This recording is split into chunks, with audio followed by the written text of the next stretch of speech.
Hey, howdy, everybody. Welcome back to the Streaming Sofa, and good evening. Here with me, back for, finally, after a while, the latest round of retro navigation. I'm here with Voleno. Say hi, Voleno.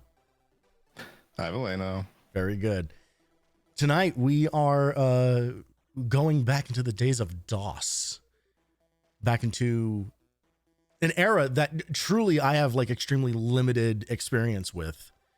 It's still very funny to me because you are in the strike zone for when a lot of these things would have hit you as a teenager. Yes. I think, but yeah, I was like playing these preteen when I was like 8 or so. Yeah. And some of them I shouldn't have been, honestly. But it covers such a weird smattering of games. Like my sister and I were trying to figure out which, like, there is no universal DOS game that everybody thinks is like the DOS game, because there are just so many of them that you can find somebody that knows just about any of them, but it's never all the same ones. There's always something that somebody's going to say that's like, oh, I've never heard of that one. It's like, it's so varied but so strange, especially on, I think, to your point, like in a gaming ecosystem where there were basically like no rules. Like anyone could make anything, and they sure did, and boy did they, you know. It's just like there's so many of them that I can think of, and yet when it comes to making a list, most of them will include just like versions of Tetris, random puzzle games, just the strangest like point and click adventures humanly possible. It's never all the same genre of things. It's not known for a genre. It's just computer games before Steam was a thing, really. Yeah. And for somebody who really did like miss a lot of it, it becomes very difficult to even know like where to like draw the line, you know, because like you say DOS games and my brain goes to something like Ski Free, but Ski Free wasn't DOS. Ski Free was like Windows 3.x or whatever, you know. And so it's so like many of them just had weird ports from arcade stuff. It's just this mix of like the MAME things and all of these. It's just like, I have never heard anyone talk about before rules the multi-arcade machine emulator by saying all 4 of the letters. What? Am I supposed to say MAME? You are absolutely supposed to say MAME. Find me anyone on Earth who says MAME. I don't want to get us demonetized. This is the first 10 minutes. So MAME is too violent. It's a swear. You know? Oh my God. Oh God. I can't. Hey, you never know. Yeah. You never know. Well, one thing that I do know is that I'm never getting monetized on YouTube. So I mean, that is true. The amount of things that you'd have to do. The sheer effort, like the sheer amount of will and free time I would have to give up in order to do it is just not gonna happen. It just won't happen. No. I'm not interested. Yeah. Honestly. Money is cool and all, but also like sanity is great. Yeah. It's one of my favorite things.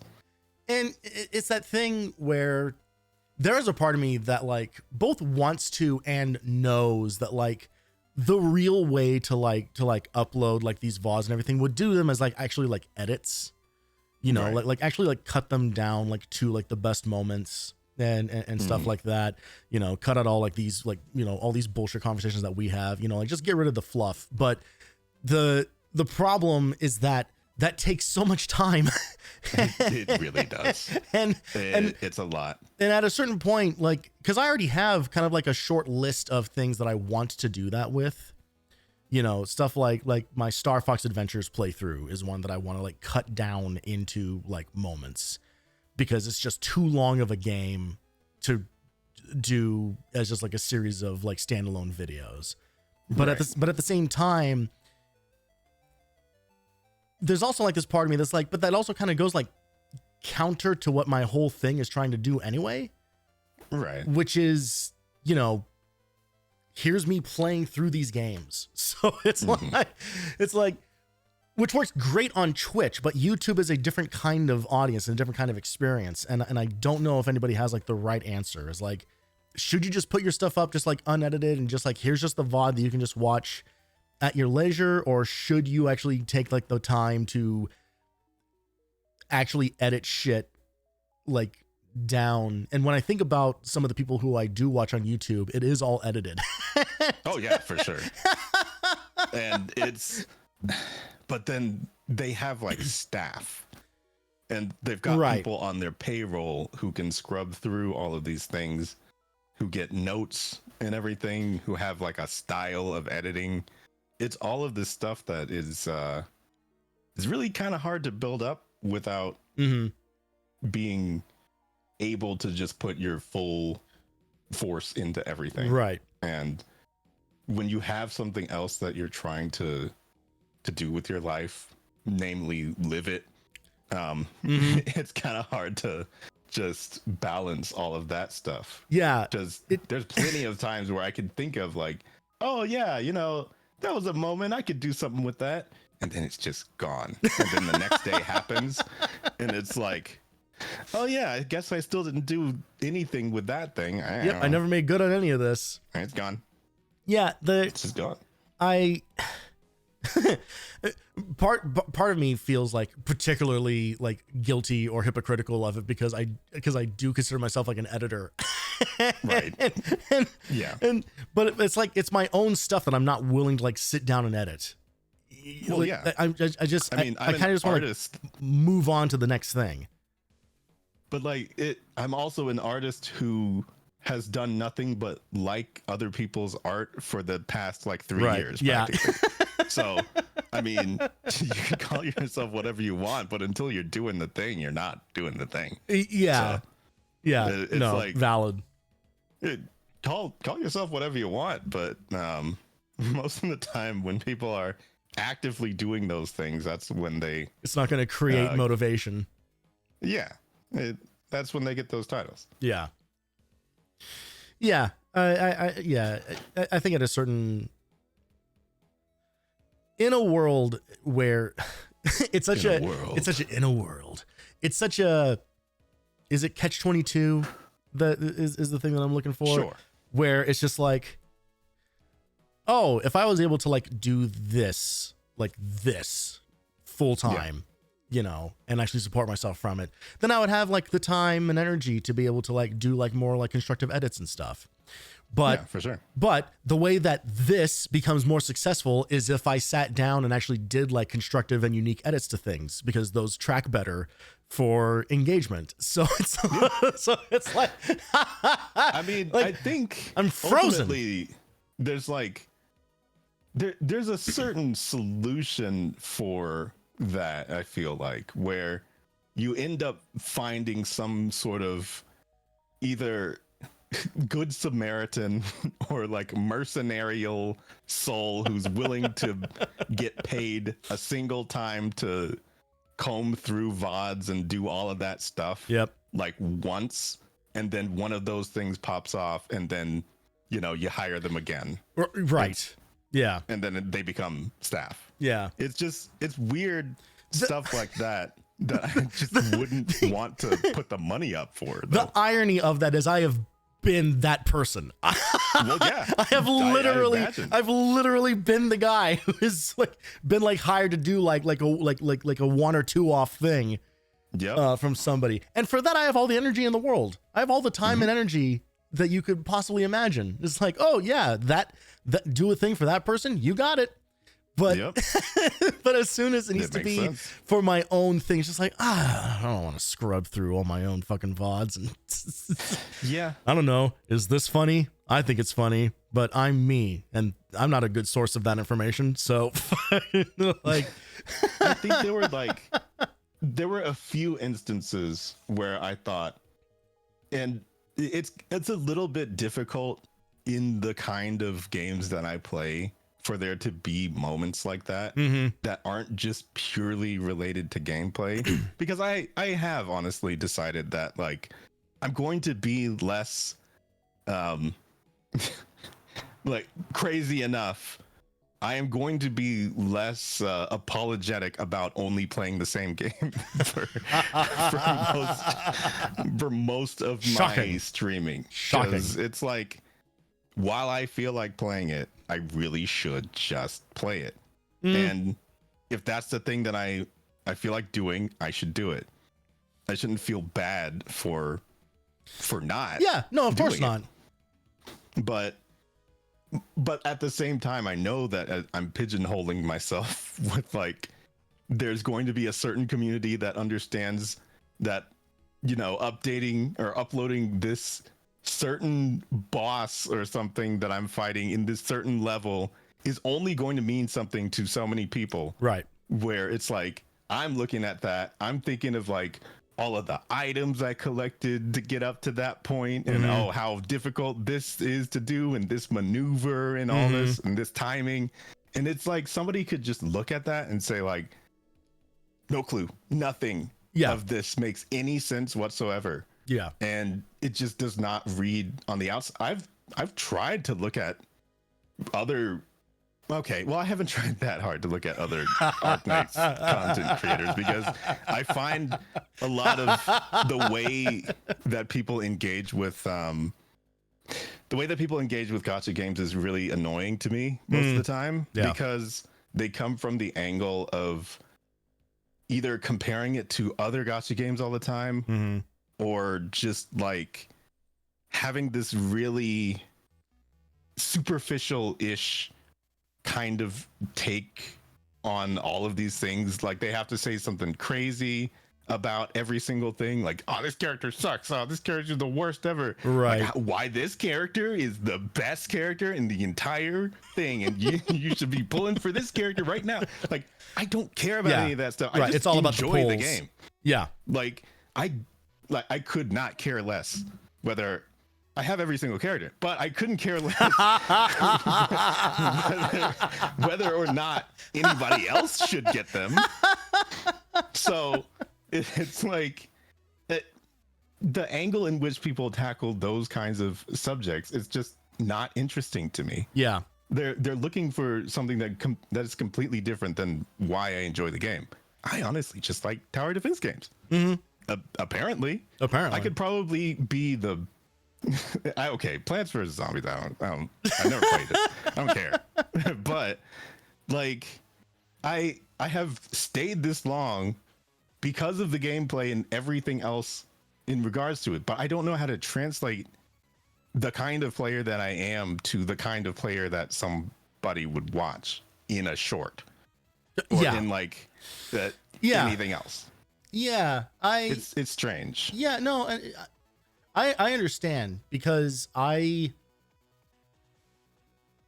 guess from kind of a similar angle, kind of going back to what I talked about earlier about, you know, it's just kind of like, is this funny? Like, is this moment like funny enough, or does this thing, you know, really like speak to like who I am, or like what I'm trying to, you know, like not be known for, but I guess like represents like my style or whatever. And this is not a great thing to like admit, considering that I do mostly solo streams, but I am more energetic and funnier with other people. You know, like I am. Me too. Like I am. And I also mostly do solo streams. Yeah, like most of the things where like my real comedy comes out is based on like back and forth with somebody else. It's very rarely like coming out of something like wholesale, you know, like it's not really my style. I mean, that's part of why like I've started doing like the demo disc stuff like so often. Like, not only do like I love that stuff, but it like gives me like more like organic things to respond and react to. Yeah, for sure. Versus you can go to my YouTube channel right now and watch a 10-hour video of me playing Metal Gear Solid VR missions and basically barely talking the entire time. because I could think of 1,000 things I'd rather do than that. Like 1,000 rather like 10,000. But it's because like at a certain point you like run out of things to say. You know, Well, yeah. you run out of things to talk about. No matter 10 how hours good of anything. 10 hours of anything. You know, like that's why I know we've talked before about like how, you know, like sometimes it is nice to play like an RPG or something that has like a lot of text in it, because you just kind of or like an F&B game. If I just read a lot of stuff, I don't have to come up with things. I can just read, and that counts as talking. You know, So, but see, the biggest problem is like when I'm genuinely trying to, and I know we both know of somebody who's talked about this like plenty of times, but when I'm reading something and trying to actually internalize the story and what's going on, I can't do that on stream. Impossible when staring at the text, and that's not interesting. You're right. I've actually done that before, where I started to read or like to look at an Arknight story while it was happening, but I couldn't read anything out. I was just looking. And so it was like insane. Just me staring at the text saying, "Oh yeah, I'm reading this." Yeah. Like, what am I supposed to say? I'm reading it. Am I supposed to voice act every single character? No. Chad, if you're like this. if you're just joining, I'm reading this right now. So look at that. So you know, hopefully you read along at the same rate that I do. And it's just like it's not anything. Yeah. It's something to enjoy by yourself if you really, really want to look at a story. Performing a story is one thing. You know, getting together, doing the KFC like entire I mean, that's awesome. Yeah, that's fun. That's also a very different kind of thing altogether. Yeah. You know, like that is that is a case where literally all there is the reading part. You know, so you have to, you know, engage with it that way and be goofy and ridiculous with it like that. Yeah, that exists in kind of like a bubble. You know, unless it's the Red Strings Club where we can just, you know, pause on a singular screen. If it's the Red Strings Club, we read two sentences and then go talk about anything else. Then there's actual gameplay in that too, which is there the crazy is part. Gameplay. So we just completely and even that wasn't enough. Like, I don't think we did. I don't think you did a singular one of those like pottery wheel things that it was trying to get you to do. The last time we played that, I don't remember that happening once. I mean, well, I think there was a drink thingy. It forces you to do that in the early like tutorial, like the intro thing. You have to do like that pottery thing, and we did that whole drink thing. We like properly engaged with that drink thing, I think, once, because the first time is just kind of a tutorial, and the second time was when we were just like, okay, what's this thing if we like do the option where we like make them forget the last question that we asked them. Yeah. And all that we found out was like, oh, it just resets like the options basically. So it's like, well, that's I mean, I think it had some sort of mechanics for like if you want to make them mad or make them nervous or something, but we didn't do that. So, you know, we just kind of wanted the answers. Right. It seems to reward playing crazily in that. Probably. And we kind of were just like logical about it. Yeah, we tried to play it. We tried to play it straight. Yeah. I don't know. It was a cool game, but for some reason that seemed to bring out just the wandering mind. The worst of our ADHD. Yeah, it's so strange. Something about that one. Something about God, because I still remember the thing that we were doing like one of those like personality quiz things at the end of like one of the bar visits. Right. And there was a question about like, is advertising inherently evil? Mm-hmm. And that is the thing that launched us into what I think was genuinely a 45-minute long conversation Oh yeah. about advertising and marketing and copyright and like all sorts of shit. It went while that everywhere. poor robot waited for us to pick one of 3 answers. Yep. It was just, Not a single thing was accomplished, which is fine. which is of course it's fine. Of course it's fine. But it's just But it's I don't know. The craziest part is like we both remember that right. more than probably the dialogue of the actual game. Oh, yeah. So Absolutely. you never know what is going to make moments like that, which is part of the reason why I wanted to focus on getting those data cubes in this game. Yeah. Yeah. You know, going back to talking about, you know, doing a lot of reading on stream, apparently we're going to be doing a lot of reading tonight. It's enough. We're going to be doing a lot of reading and a lot of shooting because we're going to be checking out Tyrian 2000, a vertical shoot 'em up that has a story, which is one of the weirdest sentences I think I've ever had to say before. Well, I mean, I guess usually it's the horizontal scrollers that have a story, right? Like, I don't know what you're trying to. No, like, is there like a difference? It has nothing to Like, do what? with the direction that the gameplay happens in. Right. Sure. I don't know. I honestly, most of the.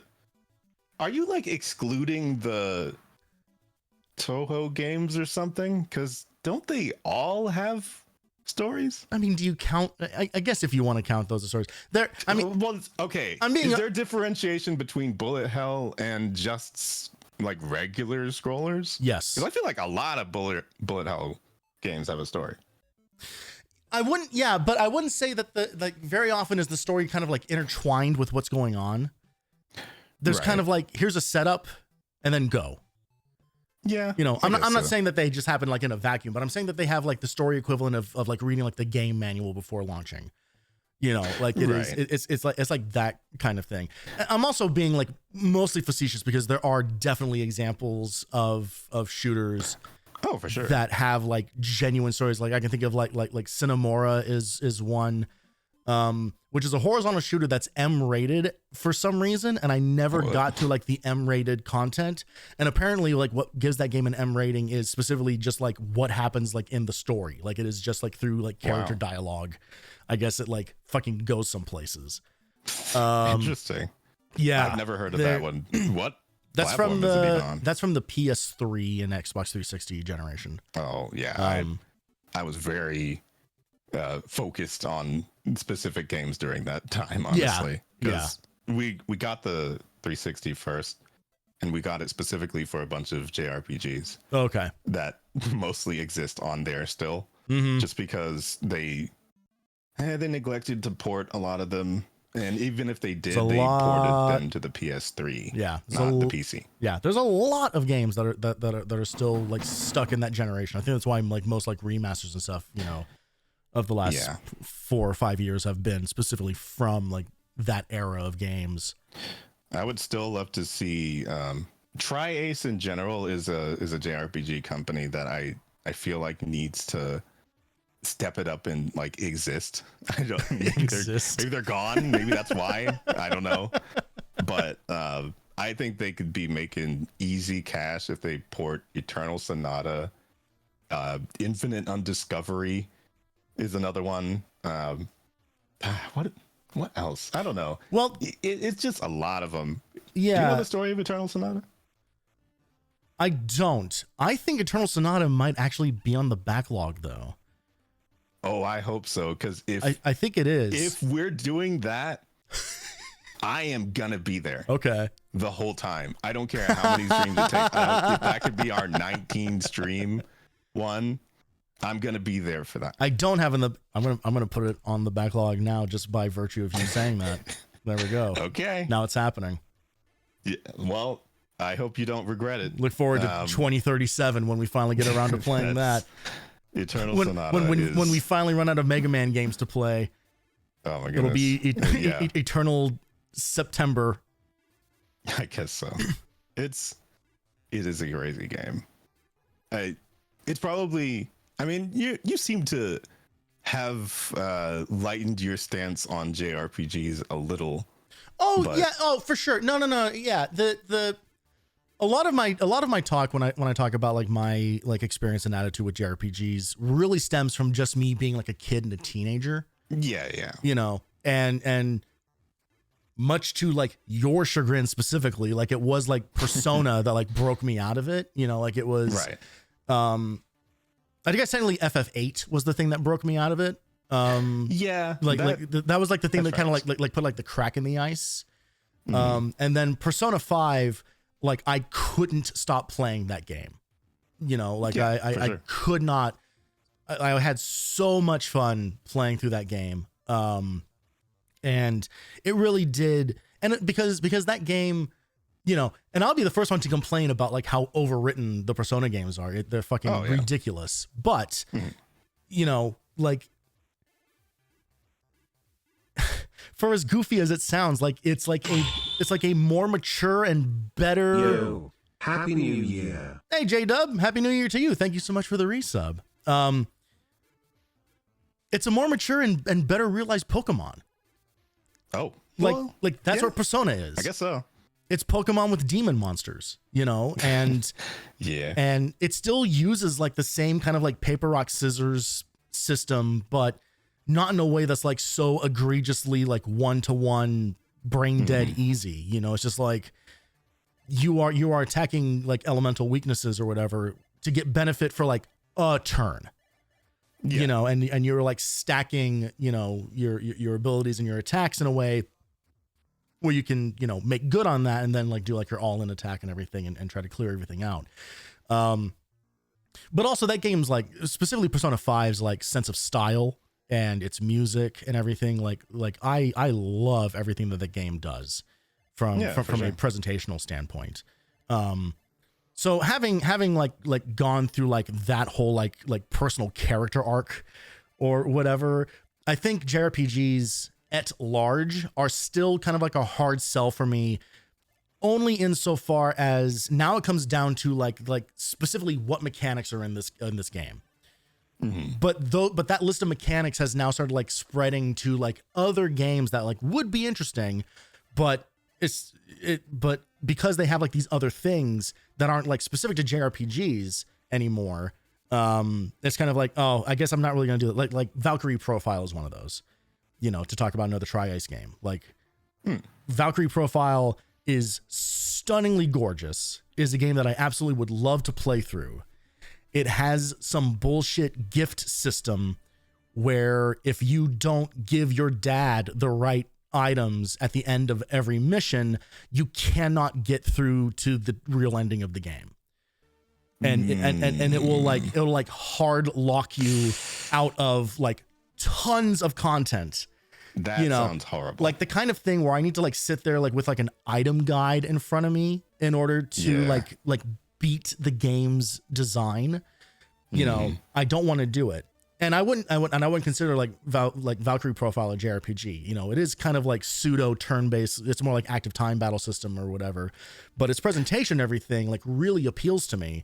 The battle system is amazing. Like it's killer, but it is not, you know, but it is obfuscated by like all like this other like bullshit, you know? So I think the thing that I'm actually against, the thing that will properly turn me off from a game regardless of genre is just inventory management. I think that's what it comes down to. I think it comes down to how much time am I spending in menus and can I fuck myself by picking the wrong option without knowing it. Yeah. Legend of Mana is one of those. I was excited to play like the remaster of that and I started playing it, and then Legend of Mana has this whole thing where you build islands out on a grid to then that becomes like the next level that you can play. And then like after like 2 or 3 hours come to find out, oh, there's actually like an optimized way that you should do this and should like lay this stuff out. And the game doesn't tell you that information. It's going to kind of like, it won't stop you from playing through like the whole thing, but it's going to kind of like fuck up some of like the story beats or whatever. I'm just like, fuck this, man. Like I don't like games that like obfuscate information in a way that you could not intuit naturally, you know? Right. I guess the closest I can get with that is Mega Man, because at least with that, I can just change weapons to see if that one does more damage to an enemy, and I'll have to do that like a maximum of 7 times. You know, like I don't have to keep playing this weird guessing game, and it's like, am I fucking myself over by just playing this game casually and not understanding, oh no, there's like things you need to like consider that the menu doesn't tell you need to worry about. Yeah. The less of that stuff that's around, the better, I still feel. But at the same time, I know that there's cases in which I will just sit there in menus. I actually am not sure why anybody suggested that you play the Atelier series, because the Atelier series is 900% menus. To like be almost only menus. To be fair to that person, and we both know the person, but to be fair to the person, they did not recommend that I play the series. I asked, if one were to get into this, where would you suggest starting? Right. And they told me Ryza. And I was like, okay, I'm going to take your word for this and give it a shot. And then that is when I discovered what that game really is. Yeah, no. You know, it's not a question you should have even been asking. Really. But that's me trying to grow as a person. That's me trying to, trying to. But like, you also got to know yourself a little bit. I mean, it's like you could dive into probably any other JRPG series other than that one. If your fundamental flaw is menus, that's not going to be it for you, like, ever. Yeah. Like, ever at all. You better believe I've already been looking up stuff about Secret of Mana, which my community has voted on as the next long play backlog game we're going to try to tackle. And just kind of double checking. Just kind of like, just how involved does this get? And from what I can tell, it seems like it's actually pretty straightforward. They like lock magic to like only 2 of the characters. And even then it's like a very kind of like steady progression with it and everything. So it's just like, okay, this seems like JRPG light enough, that I won't get totally lost, but I'm probably going to play that game like with a guide open. Just to kind of like help us through. But yeah, that's the thing. I mean, even something like Persona, which like I said earlier, I love that game. I was on fucking websites like finding out like what things fuse into what, right? Just so I didn't have to guess. If you really like the game, no matter what, you're going to hand wave some things. Yeah, because if you really think about it, like the draw system is a little tedious. It is a little tedious, but there are so many people who will like put that as a reason they don't like FF8, and I do not understand that. Yeah, because I felt like that was easy enough to understand to where it doesn't get in the way if you are just prepared while you're doing other things. Well, and I would also argue in the case of the draw system, you are using the draw system as a means to an end for bettering the rest of your abilities, right? It's not just, you have to draw magic in order to use it. If that was the case, I would agree. It's just kind of like, that's kind of a bummer. You had to do it every time. You had to do it every single time, and that was the only way to engage with magic and everything. And technically it is, but if that was the only thing that it did, I would understand. However, that is not the case. When you are able to draw a bunch of spells and then link that and use like your fusion to then give yourself extra damage or extra defense or anything else like that, like then it becomes, the draw system is like the built-in cheat engine. Yeah, basically. Feels really good to take advantage of it once you understand it. Yeah, exactly. Yeah. Like when you get to that point in the game, several hours in, and you draw like your first like double. You draw your first double spell, and then what happens if I put this on any stat? And then you watch it leap up by like 30 points. It's just like, oh shit. And then you get to like the next disc and you find your first triple, and it's just like, this game's broken and I am all for it. Let's fucking go. Cause because that happens right around the time that the story takes a real shit. And so it is so like empowers you to just like slam your way through the rest of it.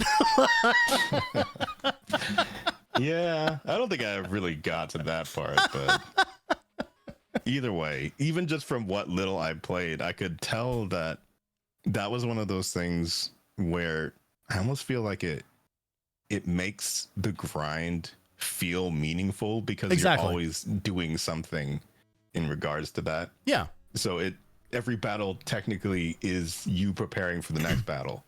Yeah, well, and every battle is also earning you like guardian points and everything, which you're then using to unlock like new like inherent abilities for whichever guardian force you have attached. Like there are, you know, like there's like essentially like multiple levels of like XP in that game, you know, that work in that way. Like there, and again, like it is the proper amount of like grinding and menuing that like is perfect for someone like me, who just make everything work so that the numbers go up and I don't have to think about anything harder than that. Yeah. You know, speaking of numbers going up. Yeah. And slamming through to the end of something. The menus in this one are relatively unobtrusive. It's just a simple upgrade thing. Simple upgrade trade. Just about it. Yeah. You can even preview how all the weapons look as you upgrade them. It's nice. Yeah. Nothing really crazy in the way. Yeah. Let us not waste any more time here. We've been yammering away for almost 40 fucking minutes. Let's go ahead. Yeah. Good thing we had a 4-hour conversation trying to let's get into that once we get into the game. We can talk about we did some testing last night and we have some thoughts. But let's kick it over here to Tyrian 2000. Still got the right music. From what I can tell, we still have the right music. So here we are. This is in fact a DOS game, ladies and gentlemen. So press 1 to begin. Developed by Sixes Games and EIC. That's the right one. Listen to that fucking square wave, baby. Copyright 1999. Which is insane. Yep. That is so late for a game like this. It is. This is the updated 2000 version. This game exists at the same time that the PS2 is being announced. Yup. And this is how it looks. And this is how it looks. And this is the operating system that it is on. It's it's insane. It really is. So, all right. We're going to hop into episode 1 here. I'm going to play on normal. Mm-hmm. So, there it is. Here we are. There's your menus. Here's my menu. There's your ship parts, the ship type, overall, the shape, the main front gun. As you can see, you got 4 weapons available from the start. There's practically no difference right now because you're just looking at the first one. But if you, as you can see, you know, that spends the money, shows you what they look like. It's looking... I'm thinking multi-cannon might be the way well, I don't know. Maybe put a couple into the sub weapons first. Okay. Mm-hmm. All right, because there's also like the rear gun that also. Oh, well. Sorry. Yeah, no. There's the rear gun that does some other stuff. It usually has a second mode where it can fire to the front or to the side. Oh. Sonic Wave is very cool. Okay.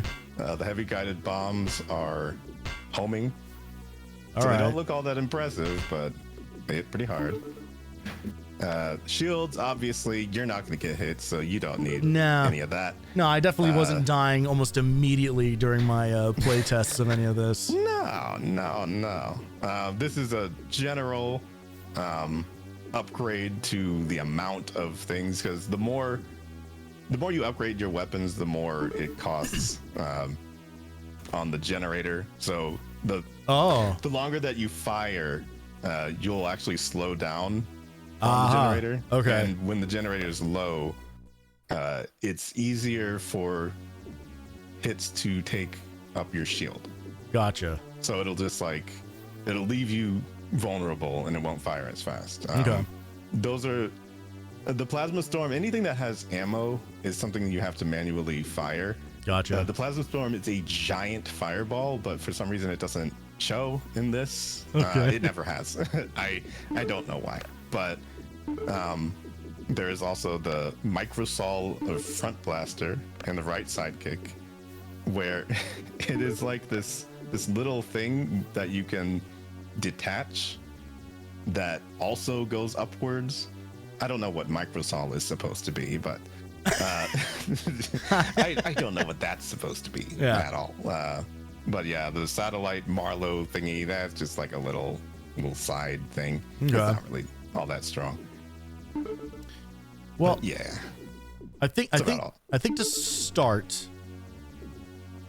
I'm gonna do a couple pulse cannons just to get some basic damage boost going on here. Right. And I kind of dig Sonic Wave, kind of like handling. Like this feels like a good like combo of what the multi cannon otherwise would have done with like additional upgrades. And then of course, there's always saving money. You basically have the best shield you can have right now. Okay. And then the generator is it's practically future proofing if you stick that on there, but sure. Otherwise, it's not something really to worry about until there's a really good one. Well, let's roll with this loadout and see how things go. Oh, hang on, we can get our ship specs. True. Yes. 2 cargo bays, just like a real Microsol fighter. Mm-hmm. All this for only 6,000 credits. Is. We know what Microsol is. All right. But more importantly, there are 4 data cubes. Yeah. So this is the big thing that Voleno was using to kind of sell me on this, is that there is a shit ton of story in this game. That we gather through data cubes that either pop out of random enemies, or I guess we're like awarded them at the end of every level. So it's going to be kind of a combination of what we have going for us on the RNG side of things, I suppose. We did pull up a thing where we found this game's entire script. So we're not necessarily going to try to grind for everything tonight. Basically anything that we miss, we'll just kind of read through manually. Yeah, for sure. For these, some of them are actually just ads, but they do change on every level. So we would have to read them now. How many Jill of the Jungle style parodies of other video games are we going to be seeing tonight? It's the same writers. Are you fucking serious? It's the same writers. I have been honeypotted. Let's fucking do this. We're not reading them? What's wrong with you? So here we are. Welcome to, I think, the first shoot 'em up that I've ever played on this channel, as a matter of fact. Really? I think so. Certainly the first one that I'm playing in earnest. Well, yeah, for sure. I can tell you that I'm pretty sure there's a data cube. I'm pretty sure that the only shoot 'em up that I have on the backlog proper is Ikaruga. Right. Which I don't know why the fuck I would put that on the backlog, because the game's hard as shit. Yeah, I don't really know. I'm never gonna fucking beat that one, but I guess that one is for when I'm still doing this 20 years from now, and I'm looking to either retire or die. I missed that data cube entirely, Oh. Yeah. which is a bummer. Well, like I said, the script here. Yeah.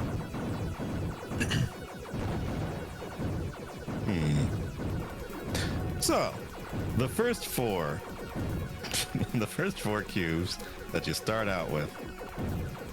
Let's see. Data 1.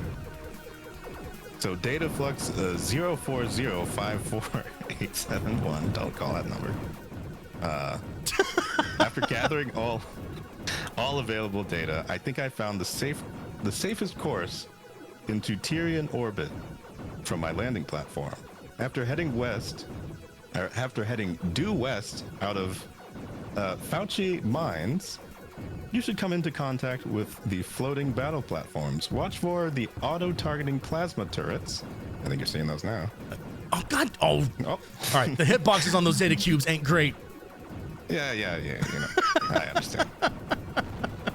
It's okay. It's the first level. We got it. We got it. Yeah. I'll figure this out eventually. Oh, and especially the construction clause. Watch out for those as well. Santa's Whoever here. designed these platforms sure counted on spies and infiltrators, as they're loaded with small squadrons of surface attack drones as well. I think these platforms are filled with gravitic ore, which would explain why they're floating. Oh, we're speeding No up. wonder Michael Saul wants to mine them so badly. I just hope I don't get intercepted before I reach orbit. So I guess that's one you left to yourself as a journal. So the other one, second cube. The Prime Chair said in a convention at Midway, Savara, we feel that the economic benefits for the mineral gathering on Tyrian to be immense, and scientifically and economically. Large enemy approaching. Oh, got the boss already. Stand by, boss time. This is. Oh my God. Well,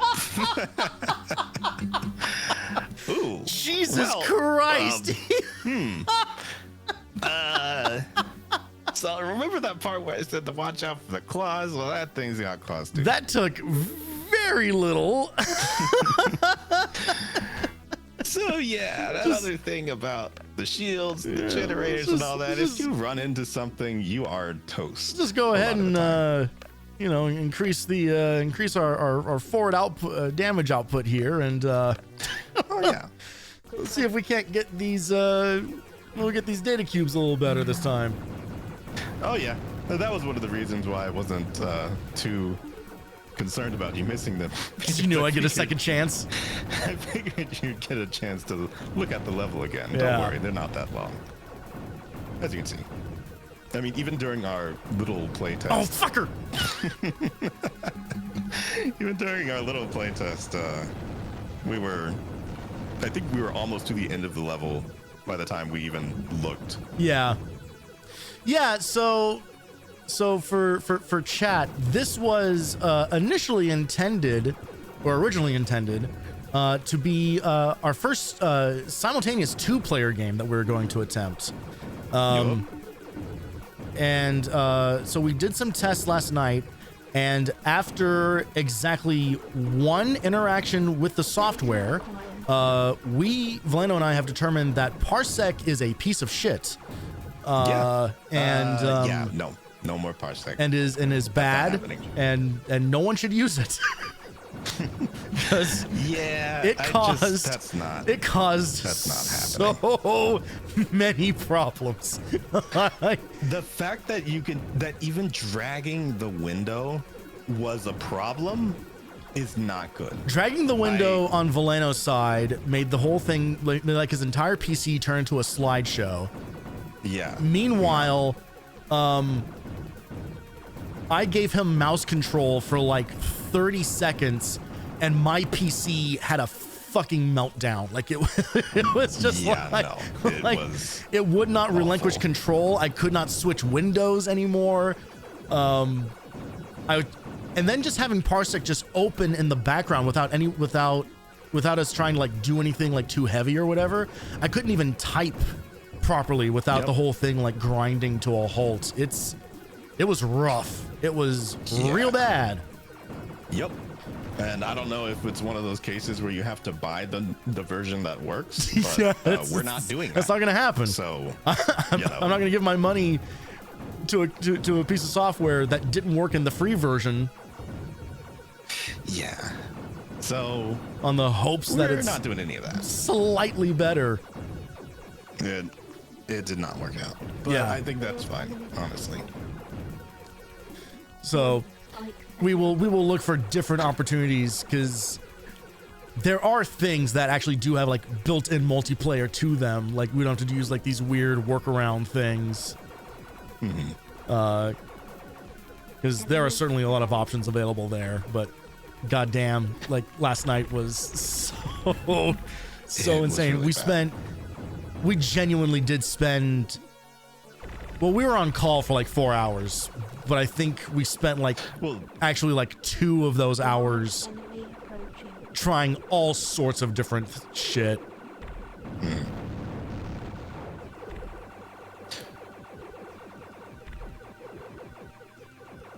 All right, just gotta watch out, not let this guy ram into me this time. Yep. Yeah, the pattern's pretty easy. Up. He doesn't really do that much. His paws are gone.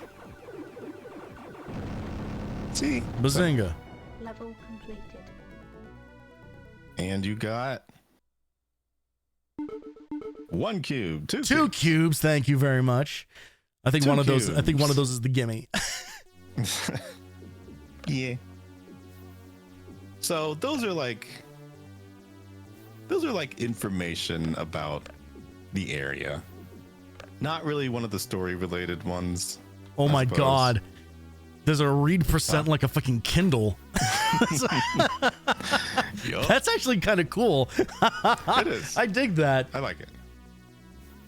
Let's see. All right. So is this highlighted like?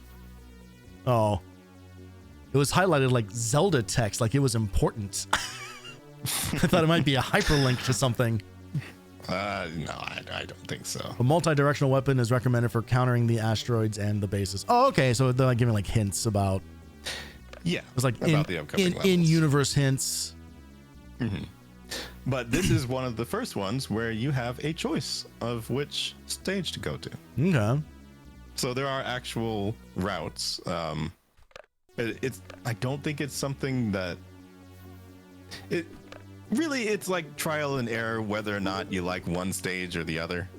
I don't remember which one I used to pick more than once here.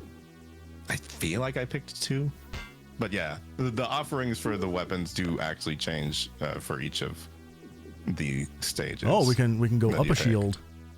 Yep. Let's do that. Always recommended. Could go up a generator. So would getting a generator now be kind of useful I think it's worth it if you're not already going to like. If you look at the side ones, I don't think it's going to be anything crazy. Okay. I mean, the warflies are cool, but the single shot option is just like practically barely adds anything. The posted mines are also cool, but you can't look at them because you're not rich enough. Maybe you should collect more points next time. Oh God. Just more class-based. Oh, there's gonna be a lot of that. All right. Save money. Okay, so we can go asteroid 1 or 2. Yep, asteroid 1 or 2. Well, based on the data logs I collected, it sounds like asteroid 2. Proving grounds for new craft and ground assault weapons. Their newest being the Thunder HX-21, a small tank-like vehicle that fires powerful plasma blast. Can damage even the most heavily armored battle or starships. Array of turrets. That's what you'll be fighting. Okay. Gigantic drilling machines and hangars. This sounds Crazy like enough, like dodging more asteroids and bullshit. You sure will be, All right, from what I remember. I'm gonna go 2. I'd rather fight a hard boss than one. I'd rather fight one hard boss than 1,000 hard asteroids, or 1,000 fair. easy asteroids. I also think Asteroids 1 goes really fast. Because some of these, the stage speed is relatively That guy normal. went really fucking fast. I don't know if you can see that. I mean, you're still in space with a bunch of asteroids. Like, it's, you know. But yeah, the pacing of these stages is definitely dependent on several things, and it does change sometimes as well. Let's see.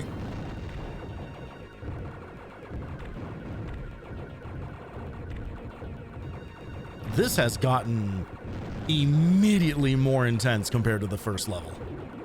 Oh yeah, for sure. And this is a little mid-boss. Yeah, all you have to do is destroy the platform. Nothing crazy. See? That was nothing.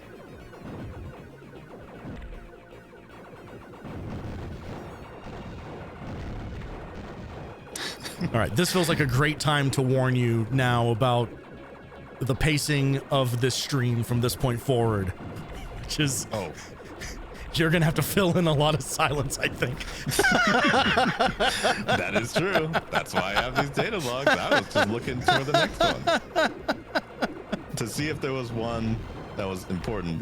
There was one in the first level that was from your mom. I did see that. Are you interested in what that one has to say? Absolutely, I am. Okay. Mom. I hear you're going on your Pokemon journey. Make sure you pack a fucking whatever.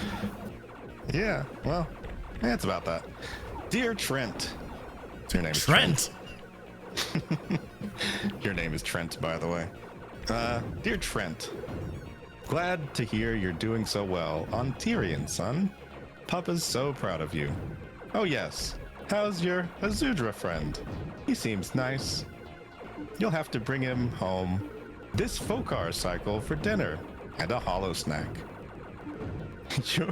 You're going to come back this Fokar cycle, aren't you, son? Oh God. We still have your room made up for you just like when you left. Oh Papa God. wants me to tell you that he finally has a job with Microsol.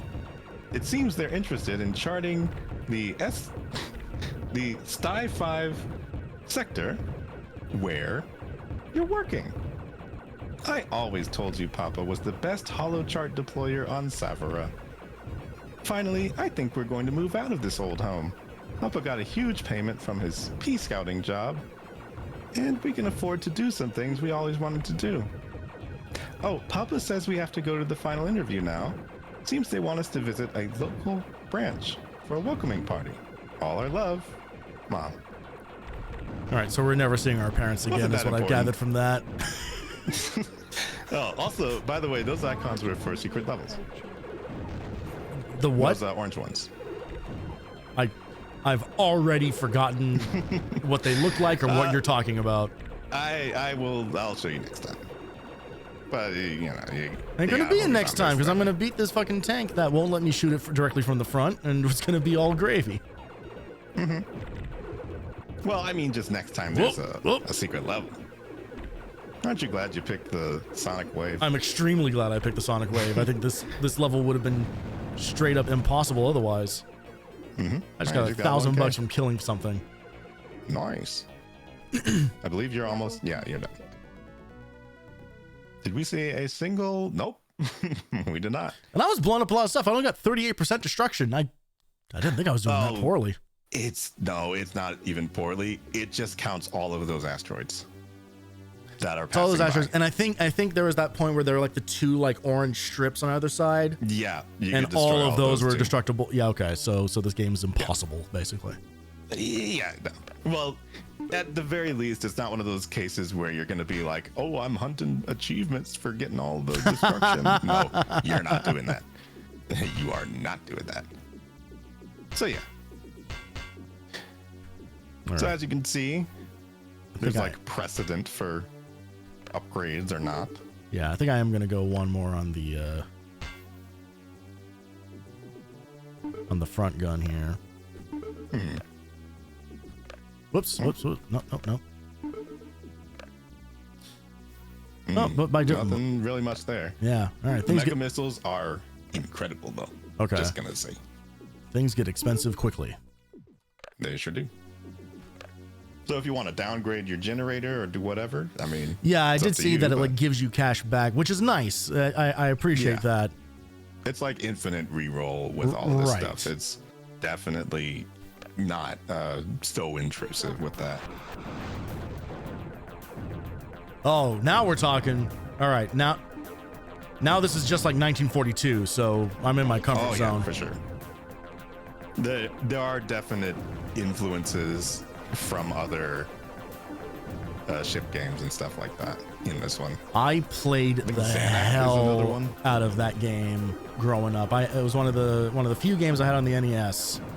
It's 1942, and such a good shooter. The music in that game is like burned into my brain. Careful about these things, though. Man, they're very aggressive. Yeah, and have like a shit ton of health apparently. Yep. Yeah, you're not going to be getting a lot of destruction on this one. Because there's some even tankier stuff. What's so crazy to me is that because we didn't have at the time a sound blaster card. You got it. Never mind. Yeah, was this like another like Jill the Jungle situation for you, where you could only hear half of the game? We could only hear the music of the game. Okay. So for the longest time, we never heard the sound effects. Wow. Of all of the weapons and things. So it was especially one of those experiences where all we had was the music, so we were just jamming out. Careful about engaging that thing from the front. Yeah. It is shooting very much. This game, oh Jesus fucking Christ. Yeah, those are crazy. They actually represent what the Vulcan cannon can level up to. Okay. Well, maybe we'll change our investment here. Yeah, the Vulcan cannon's crazy. So you could be doing that to them. This game has kind of also a UN squadron approach to its health system, I noticed. And what does that mean? So basically, if you take damage like too quickly in a row, it kind of puts you in like a danger state. Right. And then if you're able to like stay out of harm's way for long enough, it'll build your shield back up to like a certain like threshold. Yep. And that little red line there. And fun fact about that, the regeneration on that is faster when you are not firing. I knew you were going to say obviously, that is a generator related thing. So fucking fool. You were cutting it close. Got lucky there. Oh, I didn't even see that one. Hooray for Cube. I got it very early. All right. Dataflux upload from Midway. Do they mean the company? This guy. What was that? I think you have to voice this guy. I have to voice this guy? All right. I found the best chance of escape for you. The home of Gencore Tech Alliance, Deliani. Head there and you should be able to find refuge with Transon Loke, who was the Chancellor. I'm sorry about your parents, Trent. Okay, I knew that. Called that one. Yep, sure did. Something tells me you want revenge, but before you go off all half-cocked, just listen to this. Gencore's in a fix right now. Since Microsol is monopolizing Tyrian, Gencore is losing power in the council at Remus. The head research fellows at Gencore also believe there is something weird going on concerning the development of Tyrian, and if they could pinpoint it, they'd have grounds for opposition and perhaps even a shutdown of the whole operation. Still, they have no leads, only hypotheses. If you could provide some sort of information for them, GenCore would hopefully help you find the reason for Microsol's interest in your death. Good luck, Trent. Yep. So Microsoft's trying to kill you. Right. For some reason, apparently in the name of, I guess, mining. Okay, so Tyrian is a planet, yes? Yeah. Yeah, Yes. okay. Yeah. GenCore is a company. Right. So this Microsoft is a company. okay, so this is You're getting the idea. yeah, I'm getting the idea. I almost Yeah, you got it. I almost yeah. I almost pulled something from very recent headlines and decided against it. Thank you. Yeah, you're welcome. All right. Let's see. All right, so Vulcan Cannon I can Doesn't get up look to impressive now, 5. but it goes crazy. J-Dub knows what I'm referring to.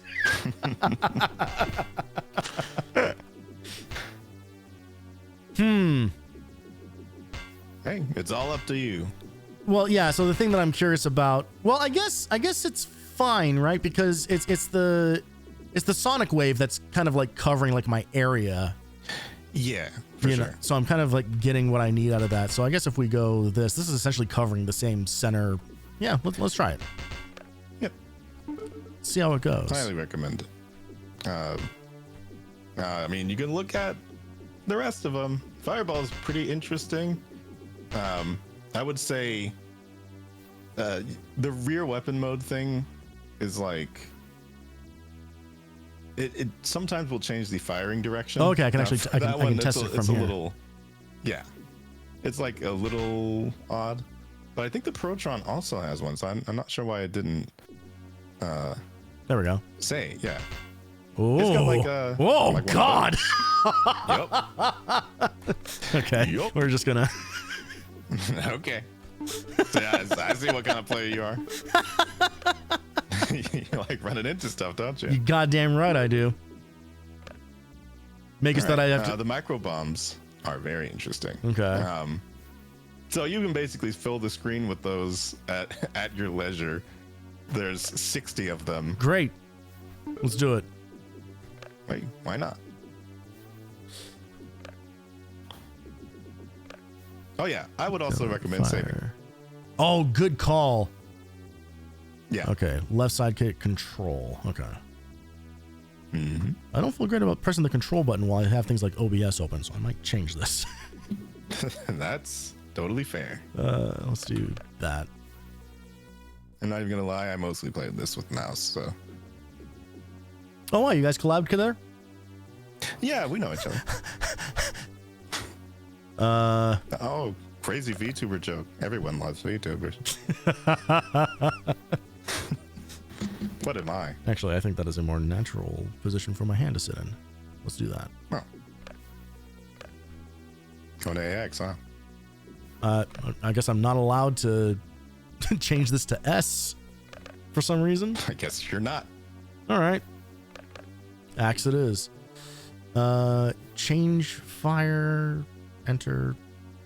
Let's, whoop. Change fire, period. Let's put it on the same thing that it has in the menu so that I don't get confused. That's fair. And of course, there's plenty of precedent for going through the game multiple times, so you can go to different levels and routes and Hey, stuff. man, But we're not. Oh, okay. Of course. I mean, we're trying to get through the episodes. Like, I love this game. Don't get me wrong, but right, we don't have to see all that. Oh, bonus. Hello. Bonus, yes. I believe you did hit one of the secret levels, or maybe. Wait, no. This is a mandatory one. You can just don't worry about dying here. You're just collecting points. It doesn't matter.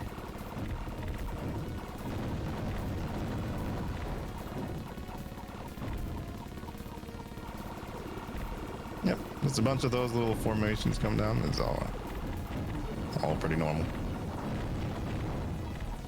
Yeah, now we're talking. This is just faster Galaga. I am all over this shit. Oh yeah. Oh! I guess you're not. It's all over you too. I'm not. I don't know how I feel about the spinny shield guys. They don't seem to. They're not too terribly strong right now. Yeah. But I mean, I was trying to use them pretty aggressively. Oh yeah. So they're probably better. They're probably better for defense than offense. Yeah. Which I'm Certainly not that kind of player. Warning, trajectory heading intercepts minefield surrounding Deliani. Navigation through minefield necessary to reach Deliani. Unknown magnetic forces detected ahead. Sounds like a blast. Sure Although, is. given that warning, maybe I will keep the the defense orbs. Yeah. It's always worth checking the upgrades. They may have changed, but usually... Oh, whoa. Another ship. I mean, that gives you more armor. Great. I'll take it. Yeah, a lot of these don't usually change too much, but it's always worth checking.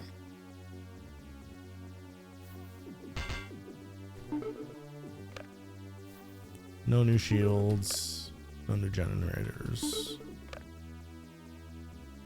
Mini missiles also good. Also cheaper. Yeah, I'm not sure that the micro bomb was really doing a whole lot. Not really. There's like an 8-way micro bomb. That's pretty good later, but Let's go left and right psychic. Let's just go fucking sicko mode. oh yeah. Can I, because I'm the kind of person who will not bother trying to differentiate between them. Oh man. Oh, I was hoping both of them. Yeah, I was hoping I just mapped them to the same key. Yeah, not so convenient from 1999, I don't think. Why is S like the one key on the keyboard? I can do all the buttons around it. I do not Literally all the buttons around it. I have never really encountered that, but I guess just no S there. Maybe it's like a quick save button. I don't know if it's like it might be tied to standardly- some other, yeah. Yeah, mapped to something.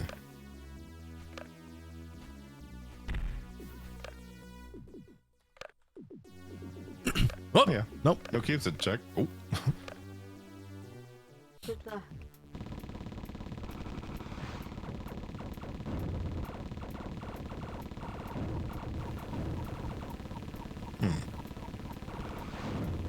Yeah, those are those magnetic forces. Yeah, I'm okay. It's okay. Bump All right. into those. They are actually pushing my ship around. Yeah, they are. The mines are also. There's a lot of stuff to run into. It's, God. All right. Well, very- yep. Here comes Silent Tony time. Oh yeah.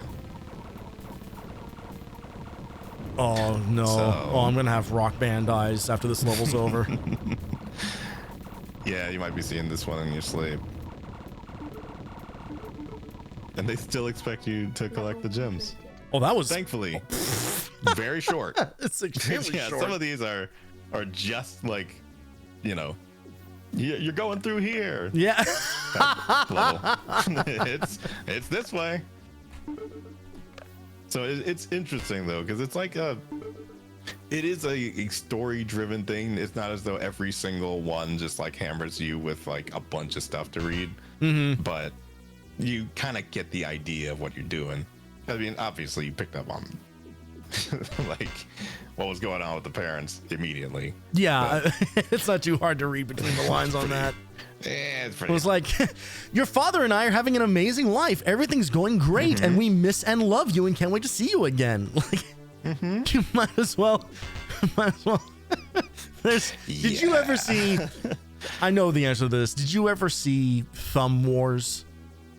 No It was no clue what you're talking all about. right. So Steve Odenkirk, the same guy who made Kung Pao, he did a series of shorts that were there were these thumb puppets that had human faces superimposed on them, that were parodies of different movies. So they did Thumb Wars, the Blair Thumb, they did Bat Thumb. Right. Thumb Wars and the Blair Thumb are the only ones that are actually good, genuinely funny. The other ones are just kind of they're all dumb. Like to be clear, they're all stupid. But the in Thumb Wars, Luke's aunt and uncle are named I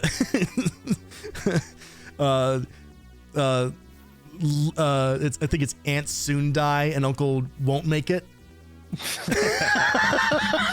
Yeah, it's pretty much that. It's like my aunt and Uncle Soon Die and Won't Make It. You're trying to wait for me back home. And then the Obi-Wan, the Obi-Wan character, is like, wait a minute, what are their names? It's like, oh no, it's Gonna Bite It. It's like Soon Die and Gonna Bite It. Oh no! He runs back home and they're dead. Yep.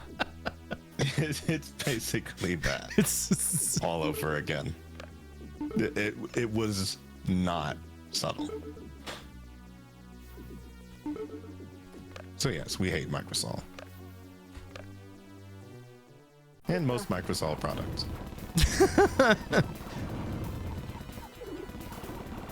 Hating them more and more each day, as a matter of fact.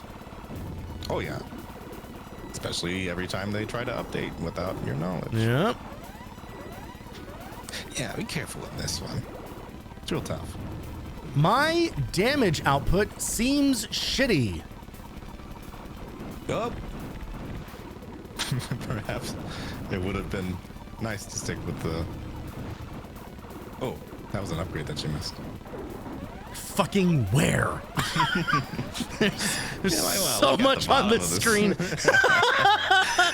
Yeah, some ships will drop upgrades to your weapons during the thing, and so it is always good to keep an eye on what enemies are dropping, etc. Yeah, if you don't want to stick with the Vulcan cannon, it is one of those ones that will stick around for a long time. Like, it'll come up pretty frequently, but genuinely, I would suggest switching off the proton. Yeah, it's just not very strong. Well, now I've lost access to the sonic wave. Yeah, it's not here right now, but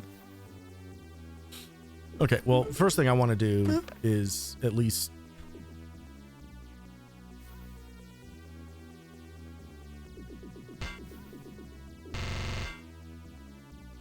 Okay. Let's try at least rolling with an upgraded Vulcan and see what happens there. And then all right, we can get some more area coverage here. Makes sense. Hey Mod, you want to do something for me? Since Nope. I literally can't click out of this screen. Sure.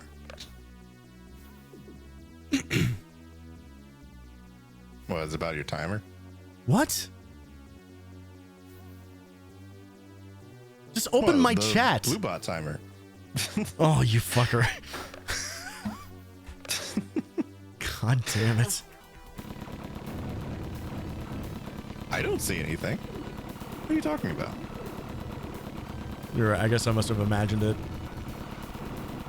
Oh no, that was your bot. That was yours. Okay. There wasn't anything weird in there. All right. Whatever. That's why I asked about the timer. I was just like, I didn't see anything. I don't even know what bit you're doing right now. I genuinely don't see anything. You don't see. Are you saying that there is? You don't see spam bot in there? No, I don't. Did it suppress it in chat? I guess maybe. Maybe. You're dying. Fuck. Did the warning sign not like? I was a little distracted for some reason. I genuinely don't see anything. So. All right. Well, then I guess I guess we'll leave it. Yeah, no, there is nothing there. Okay. Weird.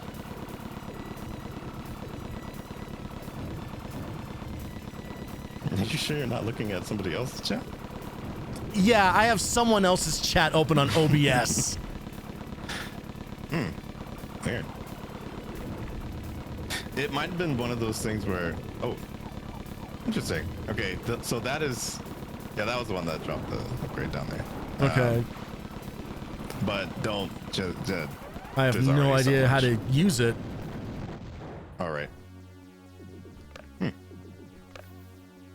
Okay, fire, special, change fire.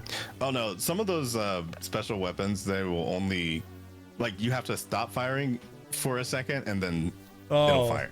Okay. So it's kind of weird. Let me look. So if you get like an ice beam thingy like that, it'll usually be the case. Gotcha. Okay, I just looked at my phone. It looks like it actually like froze the messages, or not what the fuck? Quarantine them.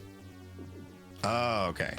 Yeah, maybe it's just like, for some reason I didn't see it. I don't know. Yeah. Usually in most modded things, I would be able to see a held message, but if it was held, I guess it was just held. But yeah, these are definitely some of the ones where you gotta start being real careful.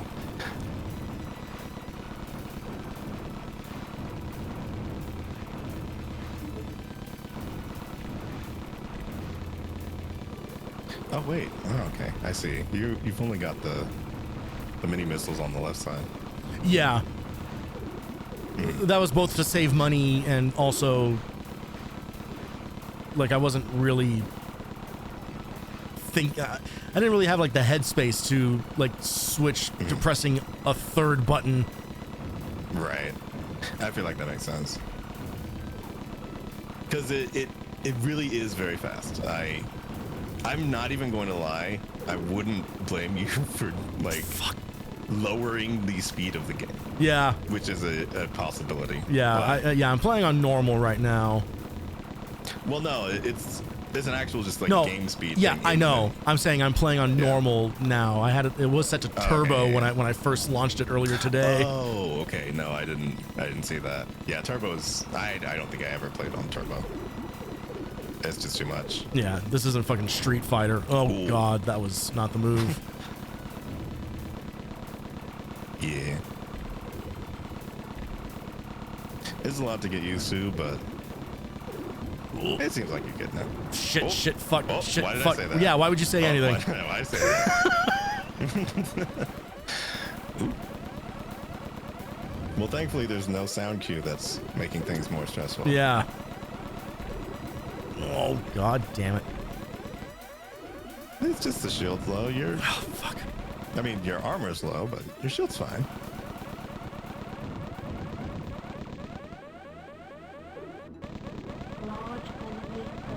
Oh, you're on the boss. That. Whoa, orb! Oh, multi-orbs. Orbs. Oh, come on, man. Yup. What the fuck? Yeah, that's. Jesus Yeah, Christ. that's your thing. So that little ship that comes down can, if you break it, it'll give you more armor back. But yeah, the distraction. I literally cannot look at anything other than my ship. Yeah. Oh, that's it. Okay. Yes. Fucking, I feel like, oh, Jesus fucking Christ. Yeah, there's a lot. I can tell where the shots are supposed to be coming out. Ugh. Because I can tell that they're coming out on like the tips of that ship. Mm-hmm. But it feels like, I don't know, there's something that's throwing me. Yeah. Yeah. Woof. Oh, we don't get any of the money that we earned.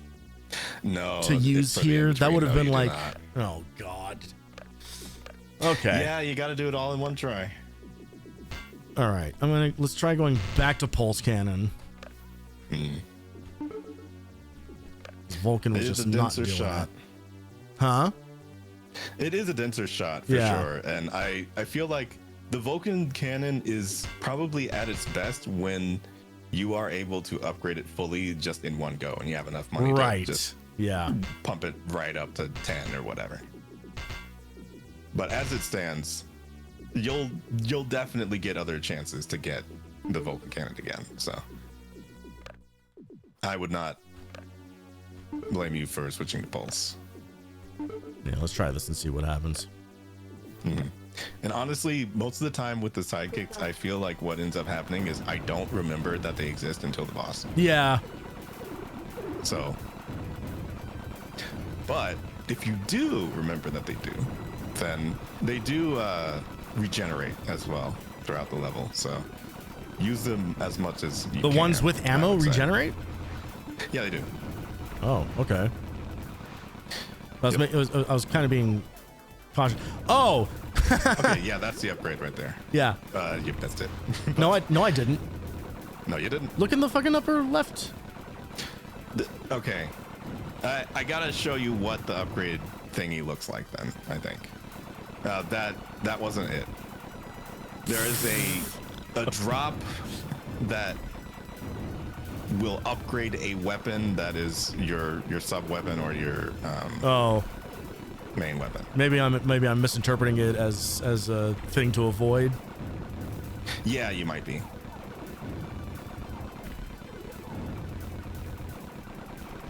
Actually, I want to look at the. By the way, the reason I can't put my special weapons on S is because Oh. this is what S does. Oh.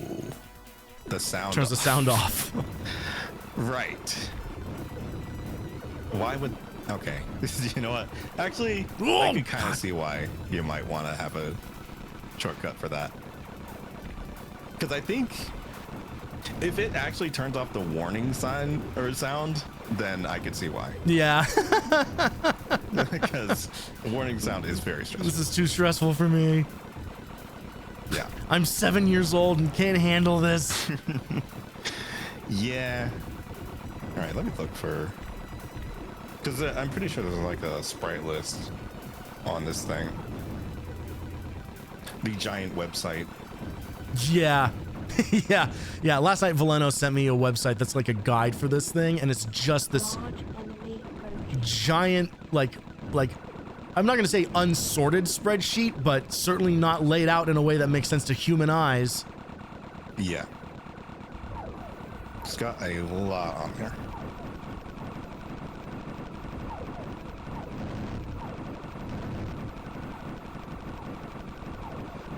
But yeah, next time I see one of those upgrades. Yeah, this one better.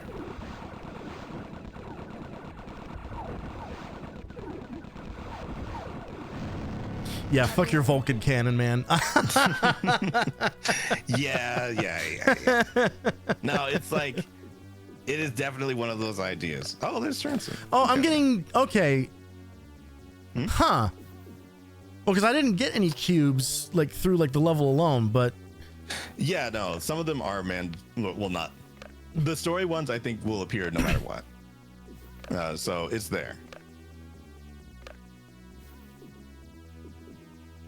The Maelstrom. Nice. I thought I did More armor. get this. You might have died. Oh, no.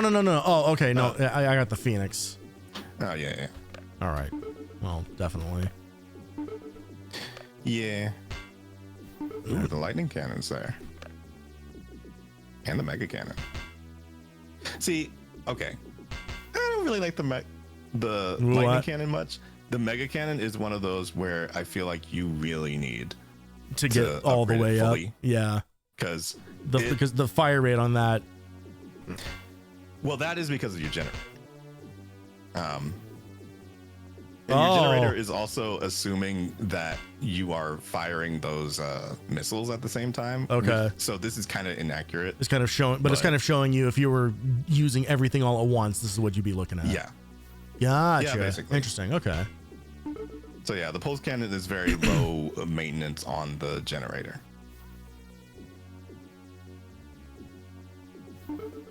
And some of them, obviously, the more power you put into them, the more they're gonna. So yeah, as you can see, the generator is pretty important. Mm-hmm. The mentorship is also very light on the generator, but it's just that little green thing. Now those do a ton of damage, but Right. as you can see, the ammo is only 5. Right. Yeah. The charge cannon is a giant ripoff. It won't even let me So select just- it. Yeah, no. I don't even have a it's just theoretical amount of money overpriced. to look at that. Yeah. It's basically overpriced trash. Okay. It's not worth it. Some of these are just not it.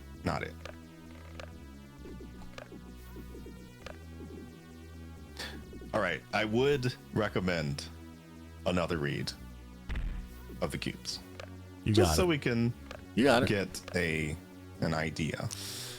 Deliani priority uplink A1. Trent, I want you to investigate a disturbance on Savara. We've received reports of a massive gravity surge in one of the main cities there, Tonkus.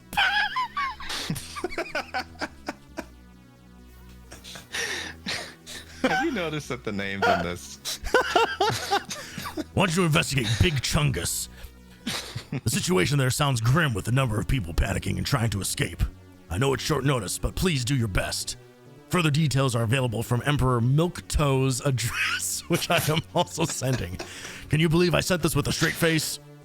You must take out that lunatic or else the planet will be ruined. Trentson out. Read 100%. Yo. Good job, Trent. Look at this guy. Planetary emergency.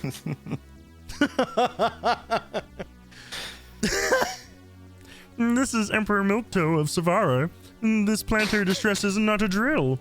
A large beam of unknown energy has been directed at 41 times 30 in the or 41 by 30 in the upper hemisphere of our planet. It has caused an incredible gravitational disturbance, which is raising oceans at that 0.2 unheard level. The highlighting is insane. That is completely insane. What are these stage directions? I can't follow your inflection, I man. think they were genuinely just making fun of Zelda highlighting. Like they had to have been at that point Potentially, yeah. with the cough and everything. Well, the Zelda highlighting thing. Well, this is 99, so Ocarina would have been out by now. So yeah, possibly. Because that's Very basically possible. where that started. Because I don't think they were doing the highlighting in Link to the Past. I think it started with Ocarina. Widespread panic has gripped the planet, and the citizens are grabbing any ship available to escape the surface. And the sky is filled with thousands of shuttles and blimps. One of which is actually able to leave the planet. The other one is just getting you ever a little bit away from the ground. Crazy. Even worse, a crazed lunatic calling himself Lord Copenhagen is flying around in a modified T-29 blimp and destroying countless ships and buildings. He has threatened to destroy the main power centers of the planet and cause a giant meltdown, and I'm about to have one too if he keeps it up. In 5 hours, he will have achieved his objective. I hope someone out there can help us, but I'm not going to stick around to find out. There's a royal shuttle leaving in 5 minutes, and I'll be on it. Formerly, Emperor Milktoe. That's my Christian name, but it was assigned to me at Ellis Island. Because there's no way that anyone would genuinely be named that. I don't think we're going to be completing our objective in the next 5 hours. That's for sure. But yes, we are back on Savara. Okay.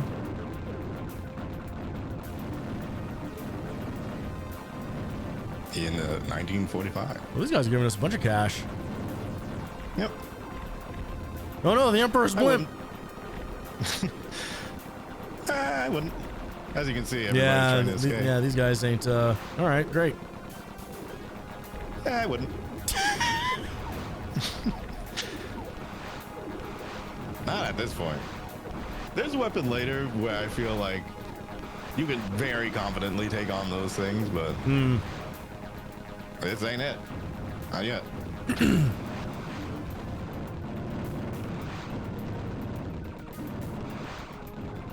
So yeah, that repulsor thing that you have, I think. Okay. Let go of the fire thing for a second. And click it and see if it works. Click it? Or, well, no, not click it. Just fire and see if... It might actually have a different weapon. It did look like I popped some kind of shield or something there for a second. Right. When the missiles passed over me? But that might have been Yeah, just me taking damage on my shield. Okay, yeah, that's me taking damage. Yeah, no, I think that was it. Because what it does is it's supposed to repel bullets, but I don't really remember how to activate it. Is the problem. Yeah, it's not like I have any other like buttons I can press really here. Yeah. I'm trying to remember if there was a specific way to do it, but I guess I don't know. I don't think you have to like spam click or something. That seems like it would be weird. Well, wait, you're not even using the mouse. I'm not using the mouse at all, no. Yeah. Large enemy Yeah, don't worry about that. approaching. Oh, are you kidding? Whoa! Yeah, careful. Okay, well, I can destroy his shots if I just stay in the middle. Yeah. A lot of these early ones have some pretty easy patterns. Nothing to that. Yep. Hilariously, It was probably the hard harder part of the to mission destroy. was everything else. Yep. Just a bunch of avoidance. Now that you've saved the crisis on Savara and earned the help of Trance and Locke, you head back to Tyrian to find out more about this new power. How could such a miserable pile of secrets be used to devastate planets? You must locate a sample of this new energy. If nothing else, it could be harnessed back against Microsol's new device. Press a key. The Surface Pro. Microsol Copilot. Ooh.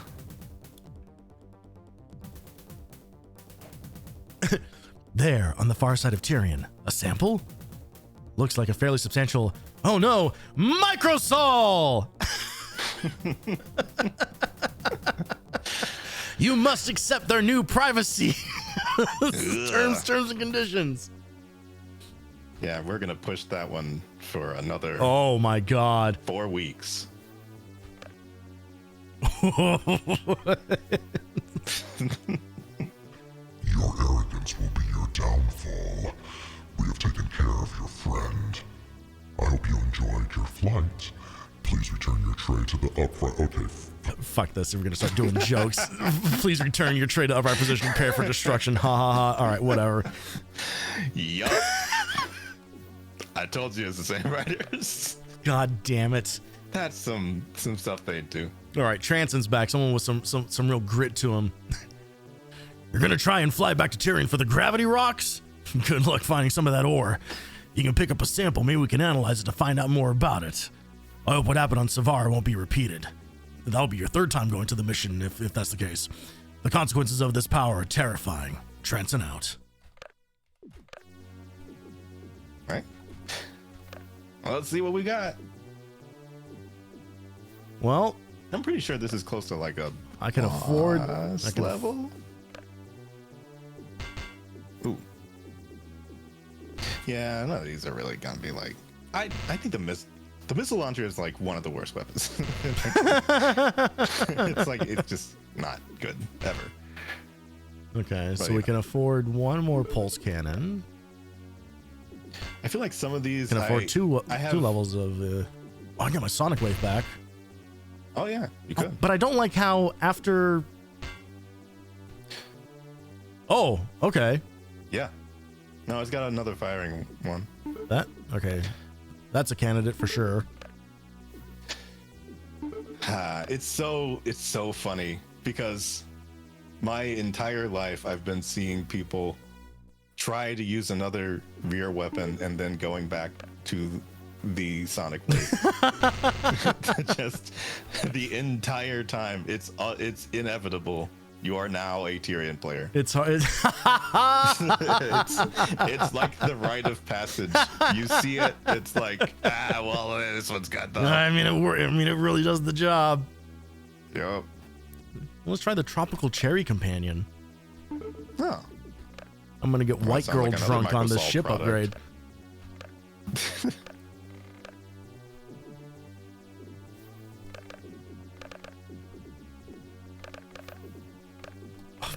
God. You just pivoted? You Yeah, just gave yeah, up? exactly. All right, Yeah. all right. Oh, yeah, yeah. Mr. Alls commits to bits. Gonna criticize me on. Uh-huh. I love giving up. I told you last night. It's the funniest thing ever.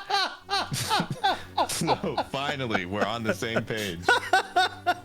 Yeah, we tried Parsec and it didn't work the first time off, and immediately Voleno was just kind of like, all right, well, fuck it, I guess we're not doing that. And it's like, can we try one more time with any other settings? Didn't want to. Yeah, I was good. That, like, if it's not out of the box, forget it. God. Fun fact: this song is called "One Mustn't Fall," as a reference to the game One Must Fall, a fighting game, a DOS game. Hilarious. So great. Although, speaking of music and one mustn't do things, you mustn't let me forget to do the thing with the music that this game lets you do. Oh yeah, We got to show the people at home. we must. But yes, this nice little. It's so funny because when you turn down the settings for this stage, that little wavy effect goes completely away. It just kind of looks like the first stage. But with this, it makes it look like all lava and stuff. Yeah, that's some cool. classic tricks of the trade right there. Yep. Just palette swapping. Oh. And yeah, he's got some different tricks of the trade himself this time. Apparently.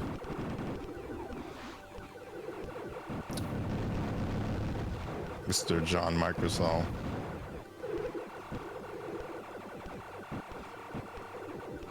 I do like that I don't need to hold down the fire button for my little side cannon guy. Yeah, it does just sort of stack on the damage. Honestly, that's kind of like my preferred way of doing things, really. Yeah, if it's automatic, it's Yep. usually better. But yes, as you can imagine, the generator also will regenerate your side weapons faster.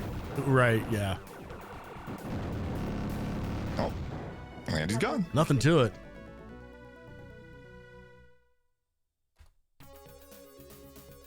That was too close. I mean, not really. Yeah, no, it's easy. You've been nearly vaporized, crushed, blown to pieces, flame broiled, and electrocuted one too many times. Only your incredible targeting skills and Class 1 fancy flying has kept you alive. That and dumping all of your money into, like, one main upgrade. Oh, yeah. Those boys at Deliani clearly have some even more hair-raising missions for you up their sleeve. Why were you chosen to be their errand boy? Why is half the galaxy after your head? Can you beat the odds? And most importantly, can you survive without becoming space bacon? Why does this read like I'm going to enter like a new game plus scenario here? Jesus Christ! If not, things could become unpleasant. Yeah, I never understood why they showed you that. That's fucking hardcore right there. Oh. Previously on this screen. This is Rob Neither. Straight into the bonus stage. This is Rob Nether with the Daily News. Zingland's ale has been stolen. The Grand Mullah Yimbo revealed today. I can't say some of these words. I think I'm These worried I'm names gonna. are insane. The Grand Mullah Yimbo? That must be a forgotten slur at some point. Like it's just. I feel like their sense of gibberish is just on point. God They're damn almost it. better at writing those kinds of names than they are like at like rest actual of the jokes. lore. Yeah. Yes.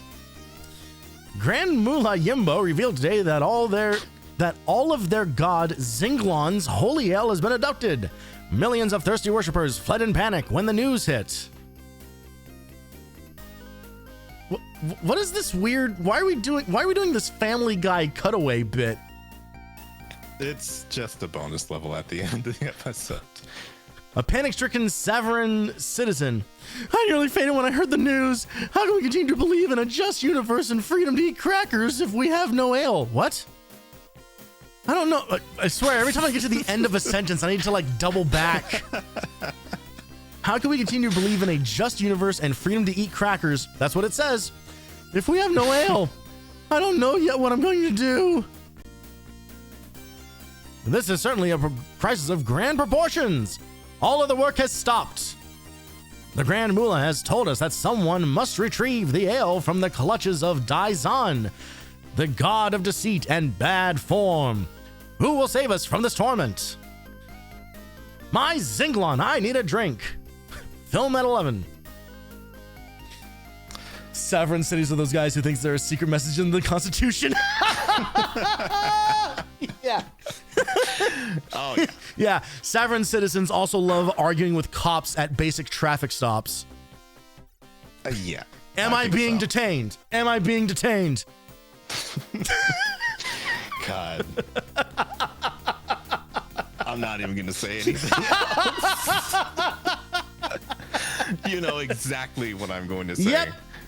No need to delve But- into any more details. Let's get our data cubes.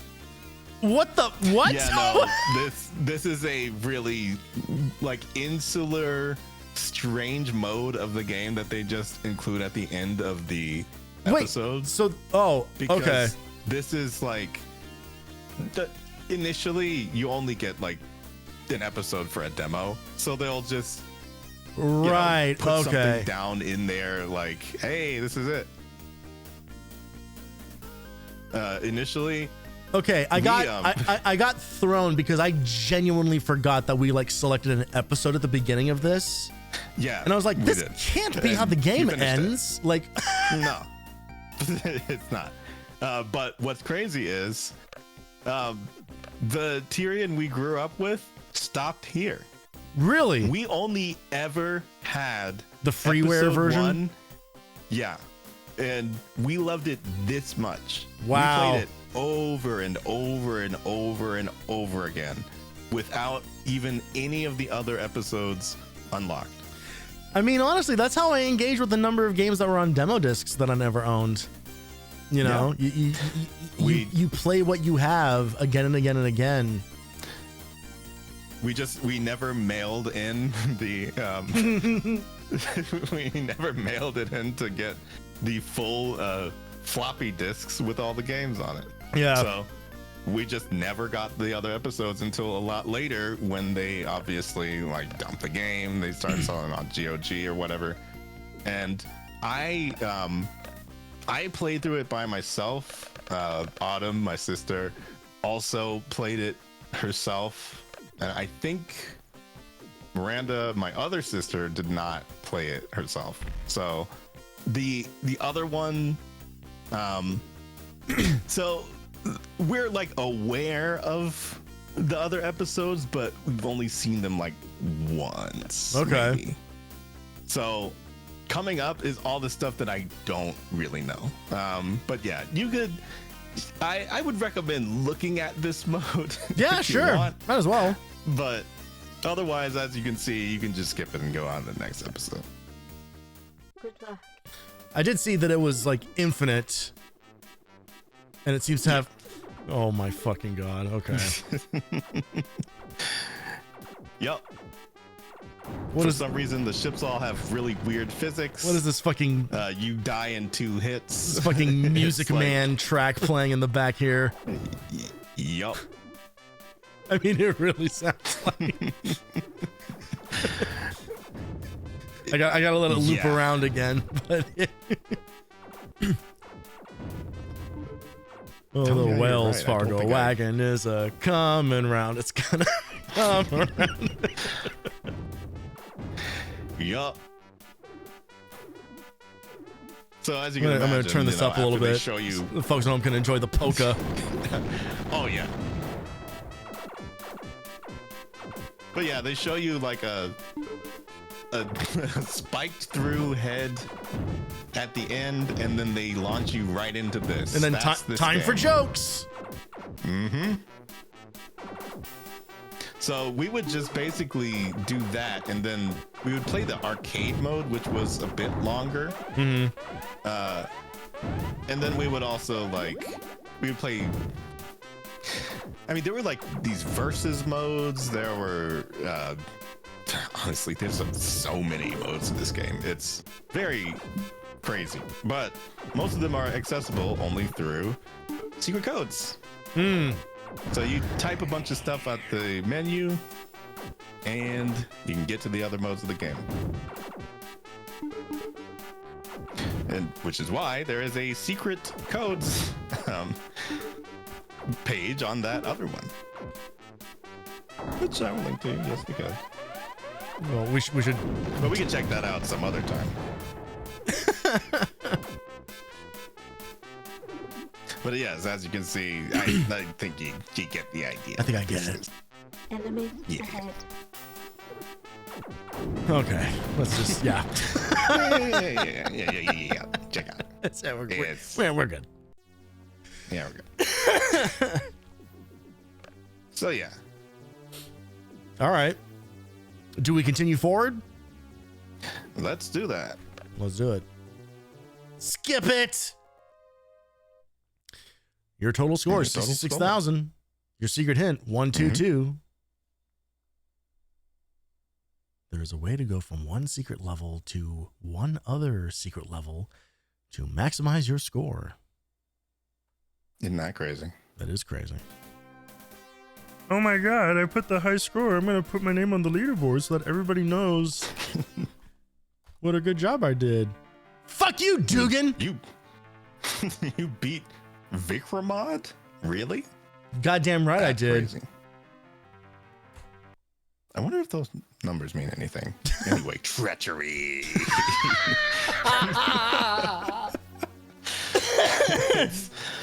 Now, Oh, okay, good. We keep all of our upgrades. Yeah. Nice. we certainly do. Mission briefing, Flux 0473. Gencor Security Chief. We have been monitoring some unusual freighter shipments between the derelict planet of Gigas and the capital planet of Torm. Just slam our fucking hands against the keyboard and see what comes out. Both planets are marked They on were your typing with their fists. both planets are marked on your navigation screen. My cat walked across the keyboard and I thought, that sounds all right. Insight into these shipments may give us a clue to the whereabouts of Microsol's base of operations. First, set course for Torm and investigate. Then return to Deliani to report your findings and to await further instructions. You'll be given a Gencor Hawk to fly for this mission and greater weapon clearance priority. Good luck. Deliani transmission Flux 2894. Some warnings about Torm. There are dragons there. Yes, dragons. Those tree dragons enjoy feeding. Those tree dragons enjoy feeding on metal and beryllium ore of which your ship is built. So once awakened, they'll munch you right out of the sky. The best weapon against them is a fire or flame-based weapon. Also, beware of space pirates who have made a number of secret bases there and can strike without warning. Their ships are usually camouflaged in shades of green and can be difficult to spot amongst Torm's thick jungles. Yup. We don't have to read out the ship specs, of course. Yeah, no, I didn't mean to go on that screen in the first place. Mm-hmm. Yeah, their greater weapons clearance that they're talking about is the Megapulse, probably. Okay. The Megapulse is just like a really high fire rate weapon, but it's just kind of like all it is. I do believe it counts as a fire weapon against the dragons, but I don't think it really matters that much. Okay. Or at least at the very... I don't remember it mattering that much. But I also only played through this part once.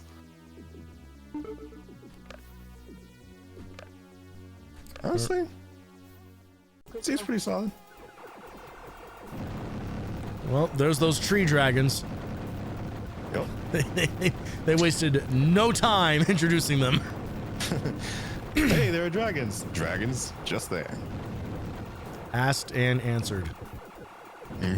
So as you can imagine, the first time I saw this stage, I felt like Data acquired. I felt scared. Not of what was happening, but of the fact that, oh my goodness, there actually is more to this game. There's I can't so believe it. much other Okay, stuff. That's the ship. That's the gray one. Okay. Fucker. You passed it. You passed it right there. It's, Okay. I'm going to start over. All right. You are going to I will alert tell you me. to pause. Yes. I will tell you to pause when it is on the screen. But it was closer to the right side. You had destroyed some ship on the right side, and it dropped the upgrade thing. Got it. So I will be on the lookout for it. I understand. It's not something you'd be familiar So with. I got the data. I got the data. data cube and thought you'd be proud of me, but instead you got all pissy. I just didn't get a chance to do it before, so I need to make sure to do it. There. Okay. That. Pause. Got Pause. it. I got it. Yes. Front weapon power.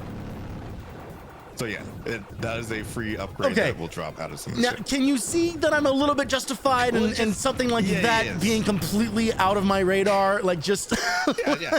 No, I understand. It's just something I took for granted of the fact that it does look just genuinely like another ship. But yes, that is an upgrade thingy. fantastic. It's not like it's glowing. It's not crazy or distinctive, really.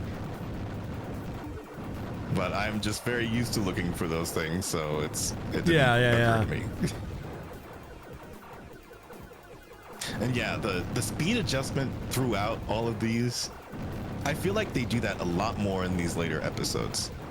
I mean, Of like just that was kind of speeding you up and doing all that. that was kind of, par for the course back in the day. It was just kind of like, just arbitrarily make everything harder and harder as you go. Oh yeah, for sure. And then there's a later stage I remember that's just like breakneck the entire time.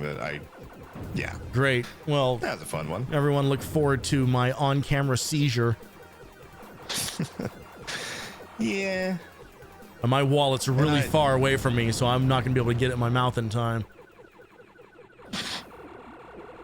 Huh.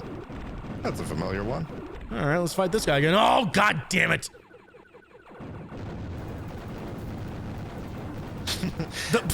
Well, yeah, no. I guess you missed him. Pause and wait and. Uh-huh. And he's gone. And 1, 2, 3, and move on. Yeah. What was that? What was that about?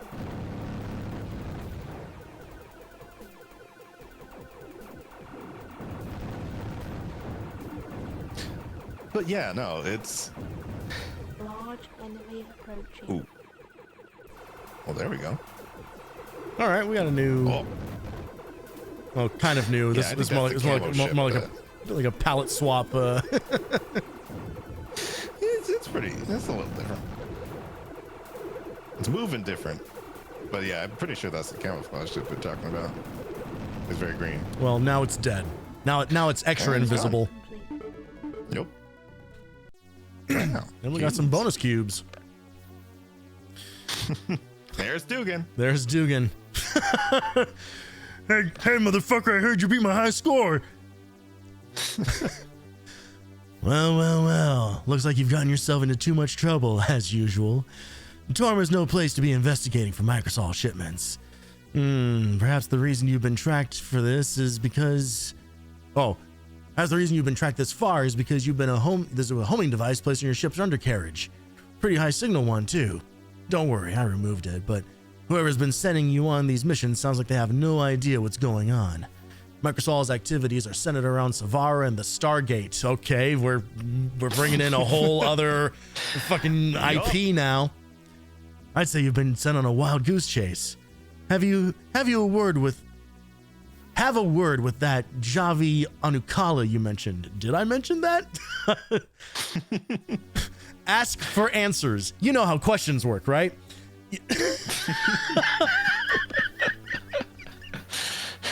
Have a word, end it with a question mark. Thanks. Delani transmission flux. Javi. Deliani transmission flux 24601.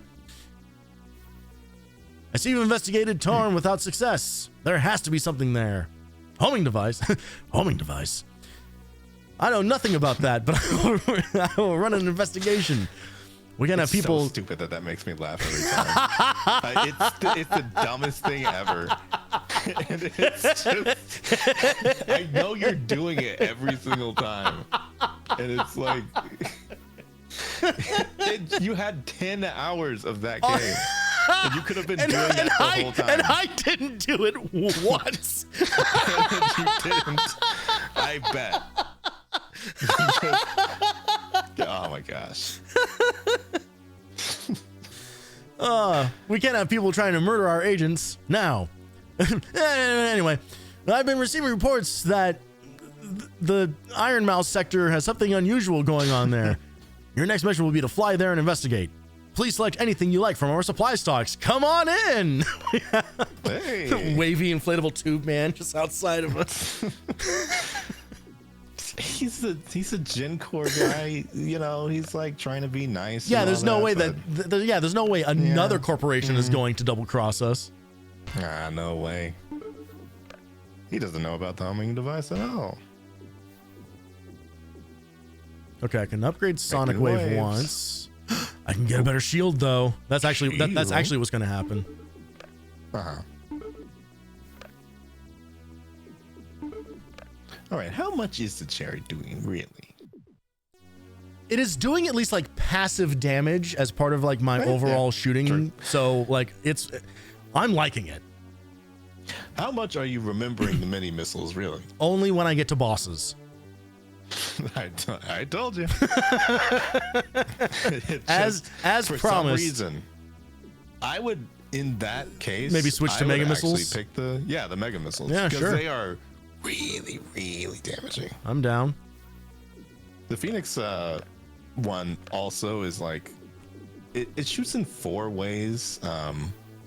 It is also a fire weapon. I don't know how many dragons you're going to be in for anymore though. I don't remember. I don't know if it was just that one stage. Oh yeah, no, this one's great. Oh, All right, there you go. we have space elementals. Okay, this straight up looks like a level from fucking Life Force. Ooh, whatever that is. It's a Life Force is actually one of my favorite shooters. It's a Konami one. It's kind of like they renamed Gradius. Right. Like it kind of follows the exact same setup. But what Life Force does differently is it actually transitions from side scroller to vertical levels, kind of like That's alternating level stage sets. Yeah. It's really, really good. It was one of the few shooters that I played as a kid that I could actually properly beat the game. It's pretty easy, Right. but it's a cool one. Oh, my finger accidentally slipped, and what was I trying to avoid? Ooh. They make it look like you need to dodge stuff, and I don't know if you actually do or. Whoa. Okay, well. Yeah, that would be one of those things. Yeah, I gotta dodge. Try that Yeah, again. The big spike thing. All the oh. Oh. See, now you've trained me to spot it. Mm-hmm. Danger. So yeah, one of those. Gotcha. It is definitely one of those cases where the faster these stages end up going, it's just inevitable to take damage. Yeah. Like there's just gonna be something floating somewhere, but you just gotta pick your poison at that point. And if I could lay like a criticism at this game's feet, there seem to be like inconsistent rules about what in the foreground can hurt you and what can be safely avoided, Oh yeah, for sure. or This what you can stage just looks like everything's going to kill you. Yeah, exactly.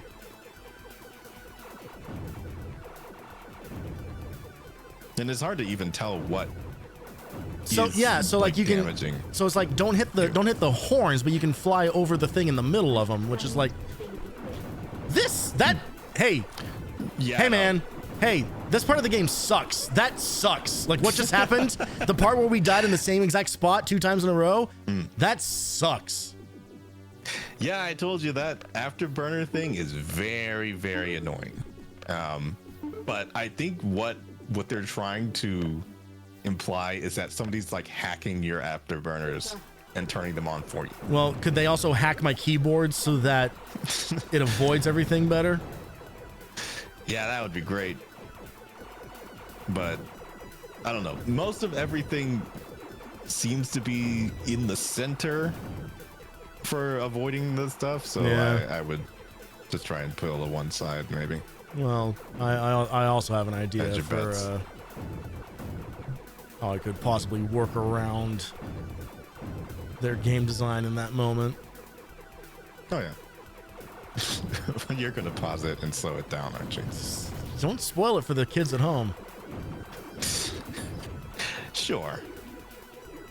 I mean, hey, you can try. Hey man, this came in on my backlog, so I can I can cheat my way all goddamn day if I want.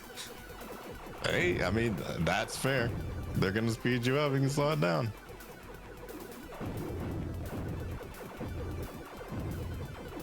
It is. Was it not going to do it this time? Okay. There we go. Slug mode it is. Slug mode. Okay, this is not doing the You're- thing. you're Yep. terrible. Great. Yep. Yep.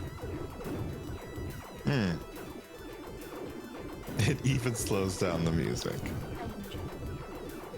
It literally Danger. runs the game slower. It's the exact same You toggle that almost still got hit. Shut up. It's the same toggle that was in Jill of the Jungle. Right? Okay, maybe I didn't need to be dodging everything. Yeah. Okay. Because now I can like fly all over You just this and it's gotta like no adjust your problem. eyes, you know? Oh my god.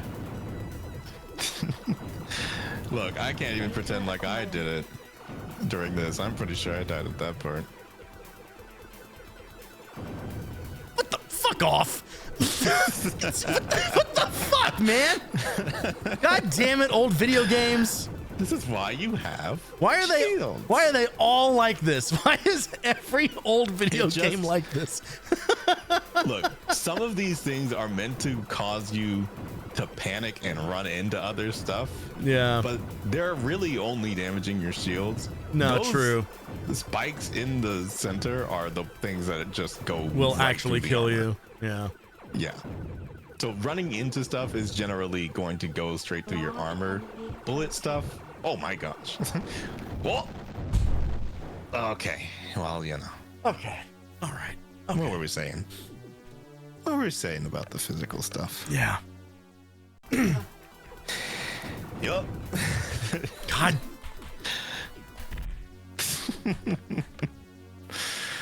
Thank God this happens in literally the first 5 seconds of the level. Otherwise, For sure. obviously, I wouldn't be doing that if that wasn't the case.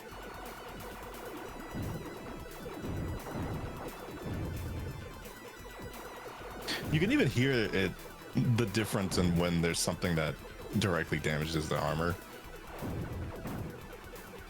and then when something damages the shield.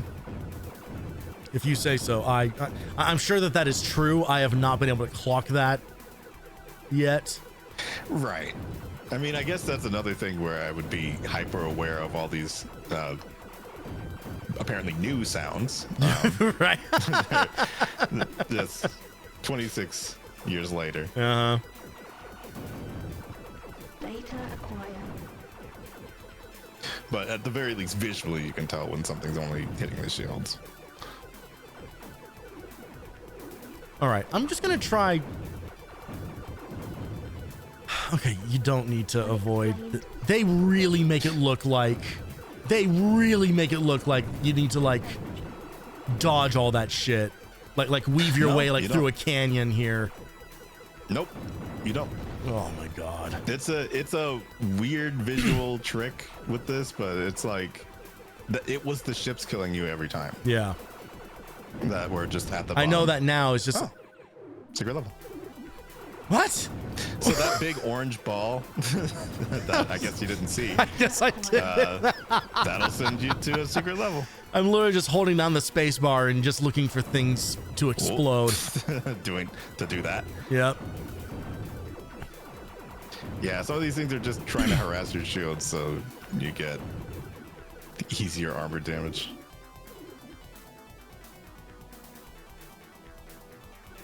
Yeah, you're probably definitely seeing the benefits of a nice generator.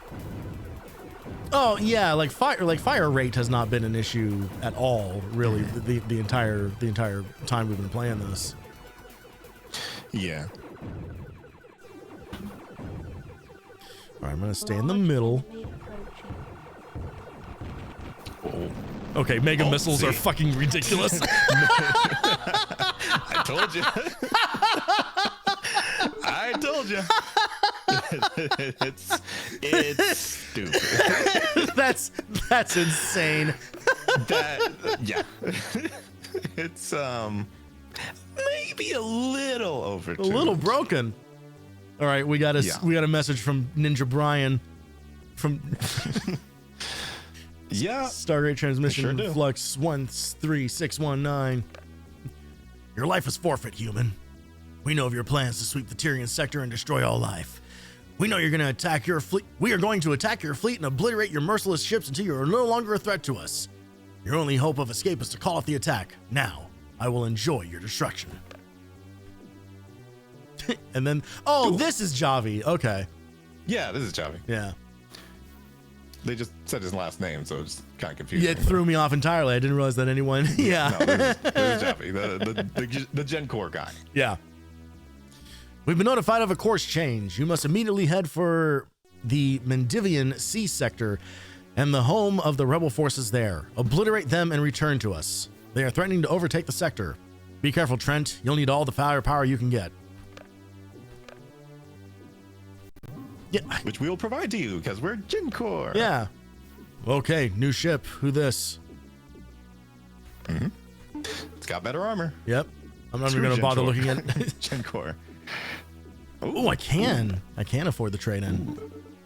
Rock and roll. Nice. Oh, they got more generators too. All right. Well, we'll get one of those on the next round, I think. Hey, might not be there. Atom bombs also ridiculous, but it's one of those cases where I feel like between the two, I imagine you probably want to have one that you're not thinking about. Yeah, But pretty much. as you can see, you kind of don't really have to think about the mega missiles until they've obliterated everything on the screen.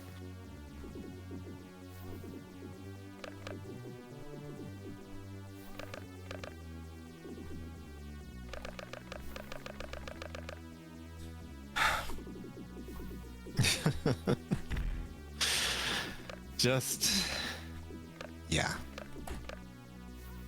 Unknown. Unknown. Good luck. Oh yeah, that's right. You got the secret level. Mm-hmm.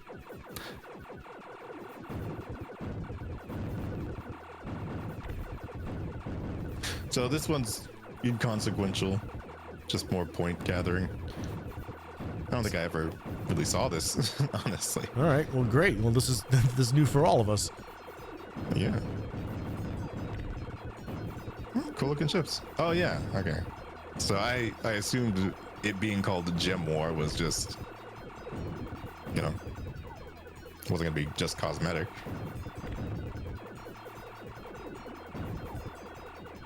Yeah, I do feel like the starry background makes it look like things are going faster, but they're really not.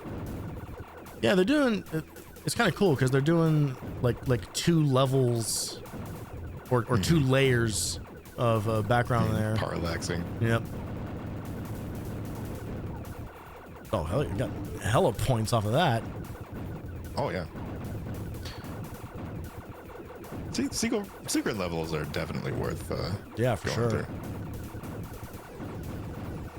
Yeah, thank You God I can made a find 'em. conscious decision to, you know, yeah. find That the was secret a- entrance into this. I'm sure.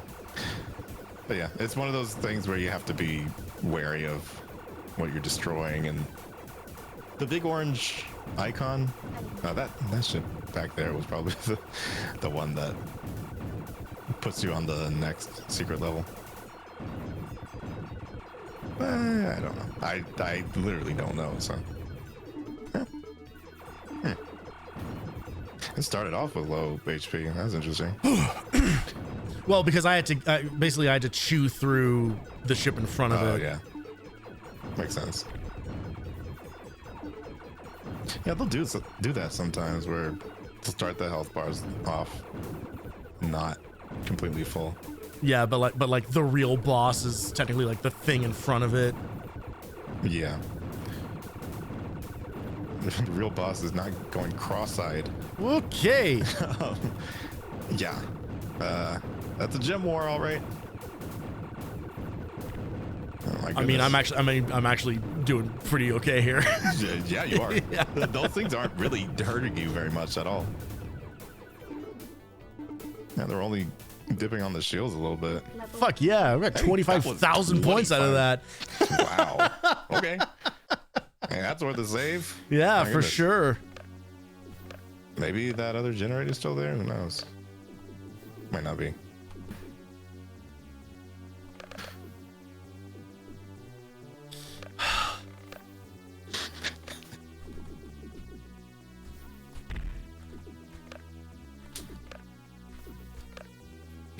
It's like the Porky see. Pig equivalent of typing. It's Every single time you're going to try and go for it, I see it, and it's not going to work. Oh, I think we're gonna go Actually, can't. generator. Yeah, Oh, nice. there we go. See, once you get like a super good one, you really don't have much. Mm-hmm. Okay, so obviously that one is a straight up flamethrower, but I could. Why would you need I that? could shift into double mega missiles. why would you need that if you? Yeah, Fuck it. why not? And we can afford know. another pulse cannon. Neat.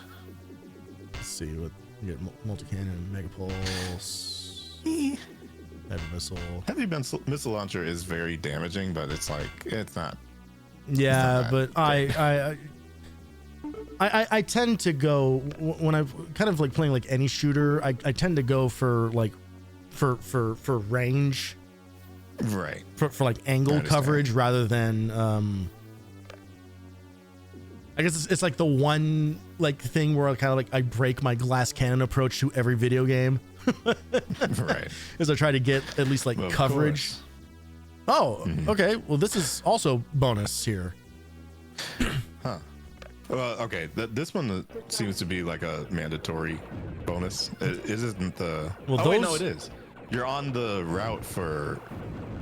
It seems to have put you on a route of bonus stuff. Okay. So Great. the stage is called markers. I guess it's just trying to. I've never seen this before. So I don't really know. I guess we'll see. It almost seems like a race. Very 2D F-Zero. Hmm.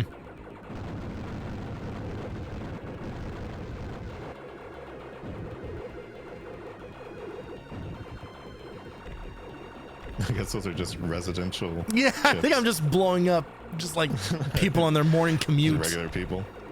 Yeah.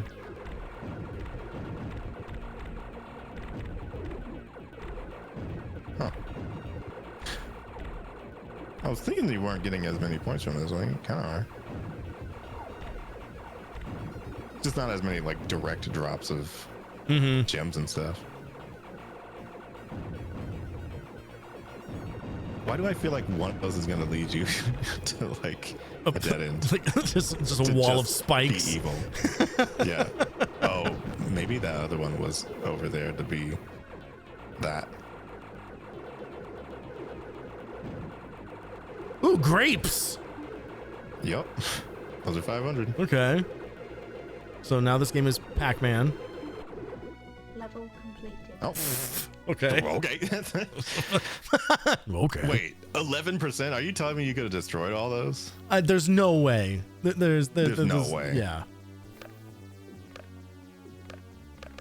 It appears there's another one. Yeah, you're just kind of like on the bonus route. All right. On to into the Wait, hold unknown. on. In the I would still say I did. check the thing. Oh, you did? Oh. Save or check? Weird. Oh, check the upgrades. Yeah, check the. Yeah. See? Look at that. Look at you. Look at you, actual genius. I don't know. I just sometimes they will sneak that. Yeah, see, there's like a 50k generator for no reason. Like that. It's the weirdest thing. You almost have to check every single time. Yeah, that is But it does seem like. that is an odd. Yeah, so there's a 65,000 carat ship. Not a Jazz Jackrabbit reference or anything. Don't worry. I'm sure. They would never do that.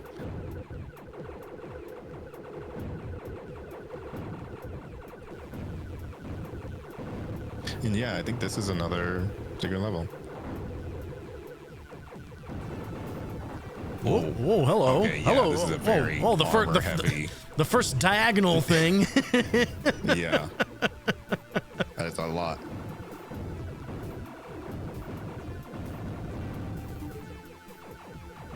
Oh, 2K gem. well, 2K gem. Oh, get back here. Oh man. Yeah, it's just a weird. This is Jesus. definitely one of those physical levels of just like it is trying to kill you. Yeah. Anything that just seems solid enough is just Mm-hmm. gonna eat right through. I guess after a while you get a sense of the kind of stuff that's gonna do that. Yeah. Good luck. Yeah.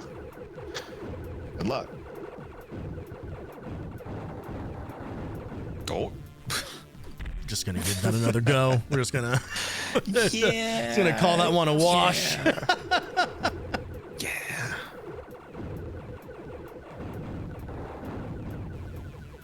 God damn it. What threw me is that, so I don't know if you saw, but there was like something. Yeah, there we go. Oh, right. You are doing the. It is doing the repel. thing. So do you actually have to stop? It's like it you have to in like order stop do that? firing, and then it'll kind of like scooch any bullets that are It'll like scooch the bullets currently away. on screen. Huh. Yeah. Which is a Weird. very useful level to find this out, where there's less bullets and more. physical Yeah, just stuff, more but things just trying to bum rush me. ram you. But yeah, I mean, it's those are, I think, completely random drops in the special weapons. As you can see, there hasn't really been one since Yeah. that one time you found it. So Well, and I'm pretty sure I got think this on the the one- same level where I was getting Ice Beam before that. right, yeah.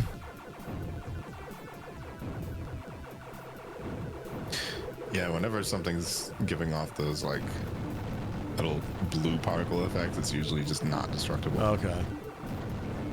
which is hard to see, obviously. It's impossible to see, one might say. Yeah. Well, it's something I'd be looking for. Level completed. Hey, you finished all your mistakes. Mistakes into miracles. All right. Asteroid City here's Reed. transmission. time to read. I am Reed.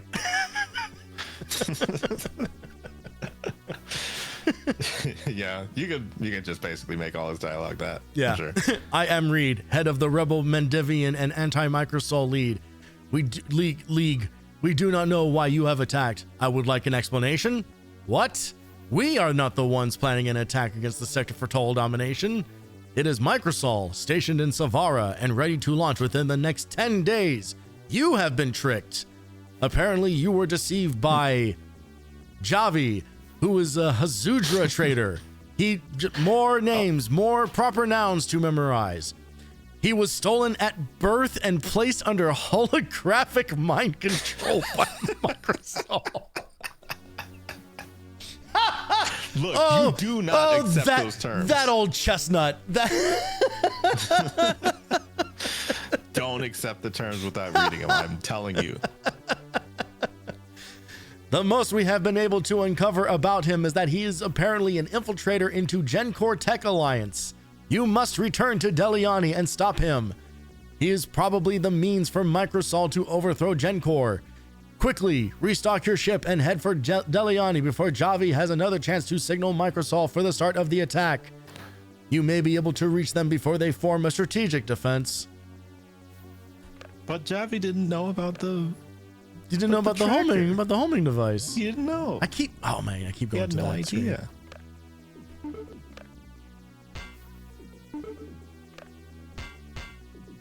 What is Scatterwife? Oh, wait, I know what that one is. That's the Ladyfingers one. Sorry? Sorry, Ladyfingers? there's just a bullet later. There's a bullet later that just looks like a bunch of ladyfingers. Sorry. Okay. Just knowing the upgrades ahead of the time, it probably makes it really confusing, I'm sure. But A little bit. you'll see. What is a Buster rocket? I don't remember that. Oh, It's one of them.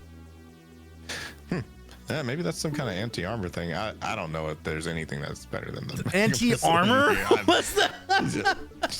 Maybe. I don't know. I'm just guessing. They haven't introduced a secondary health bar in any of these guys yet. True. Maybe there's a stagger bar on one of them. Try and parry their attacks. Oh, I haven't been using the parry button. Should I have been pressing that this whole time? Maybe. Just a thought.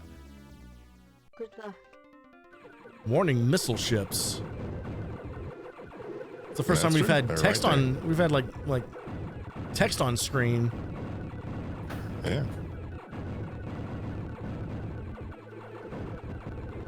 Oh.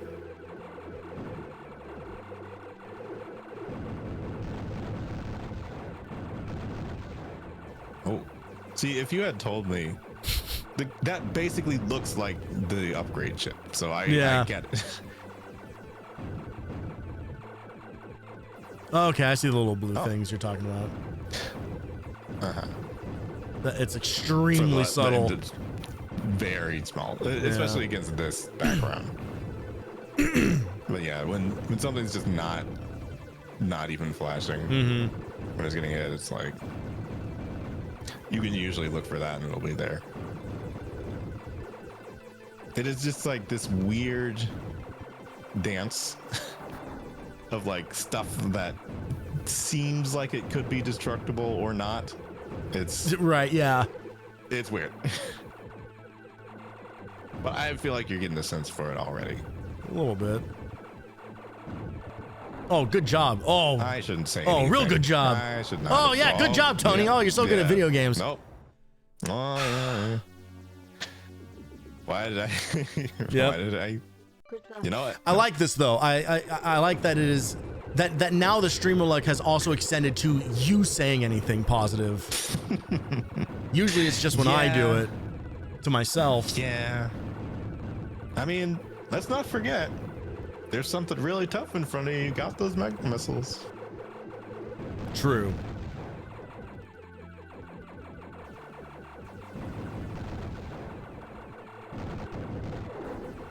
Oh.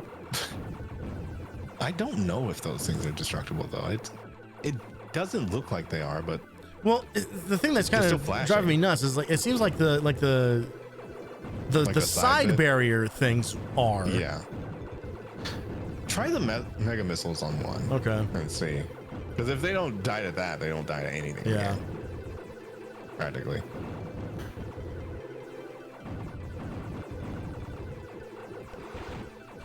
Oh. Okay. All right. Yeah, no, they died. but it requires. Yeah.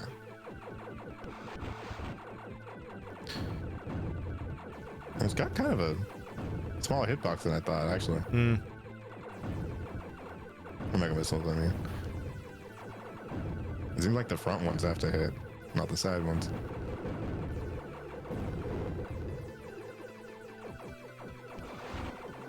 Oof. That's evil. That. It's just mean. Oh man. The fact that it fakes you out is so like, oh no, those aren't destructible. Oh yeah, now these ones are weird. But then the center ones are? I don't know. No! Oh my gosh, man. it got faster. That's so... I felt like you were close to the end there. Not only do they get faster, but as soon as you like collide with one of those things, it kind of like locks your position Yeah. like into its collision box. Mm-hmm. It's almost like you clip into the object. Yeah. It seems intentional there for sure. Mm-hmm.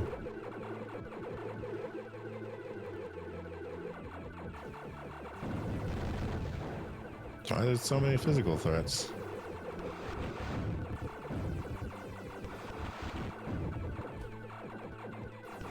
And I will say, it's not as though the Mega Missiles are the only things that can do this. I think enough atom bombs Oh yeah, kinda do yeah. the No, same. they definitely have some sort of damage threshold, like everything else in Yeah. there.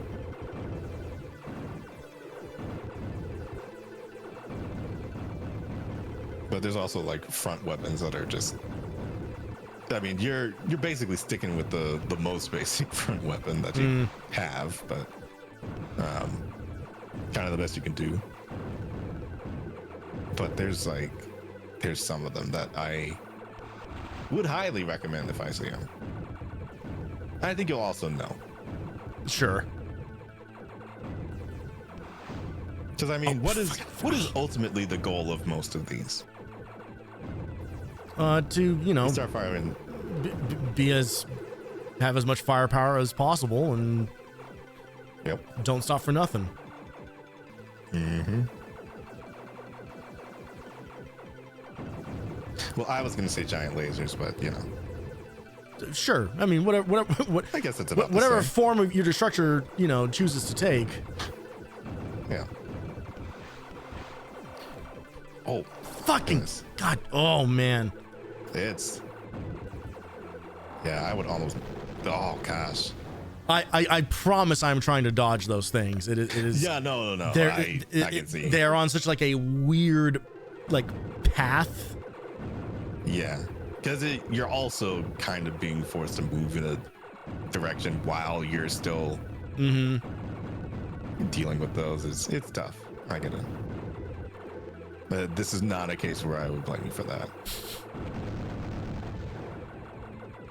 Normally.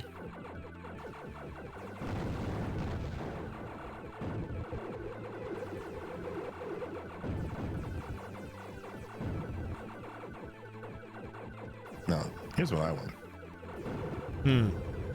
Because I never really got to these episodes are a lot more unfamiliar to me. So I don't really know what is in like the regular section. Because you went over to like the bonus one. Yeah, I'm on some sort of like B plot. Actually, No, I think you're back in the middle now. Because there's like an episode map thing. Okay. And so I think you're back in the center. But the other one, it seemed like there was a bonus stage and then a stage called Asteroid City, which also could have had a secret level that went to mistakes. It's interesting. Because I feel like I remember mistakes. You're saying that I could have veered off into a Wes Anderson film in the middle of this playthrough? I mean, I guess so.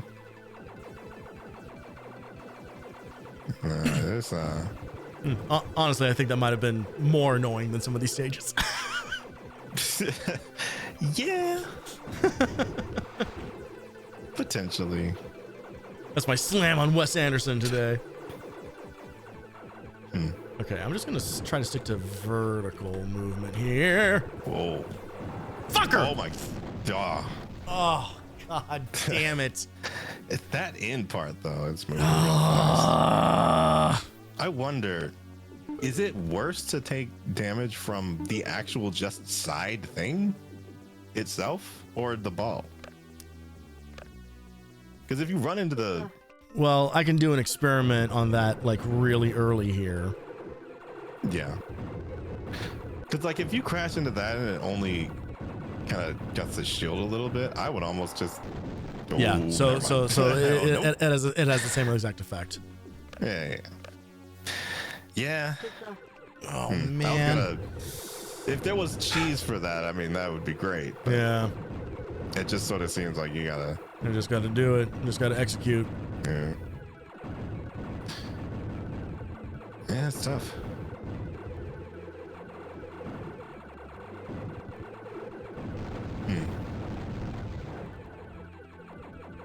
Now, I will say I don't remember getting stuck here.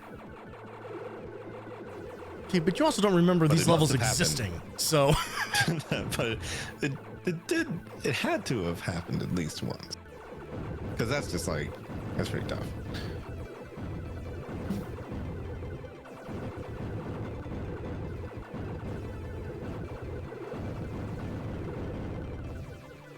Now, if I am to peep ahead a tiny bit, you are close to the end of the chapter. okay. I would like to perhaps quest that we just do chapter 2 tonight.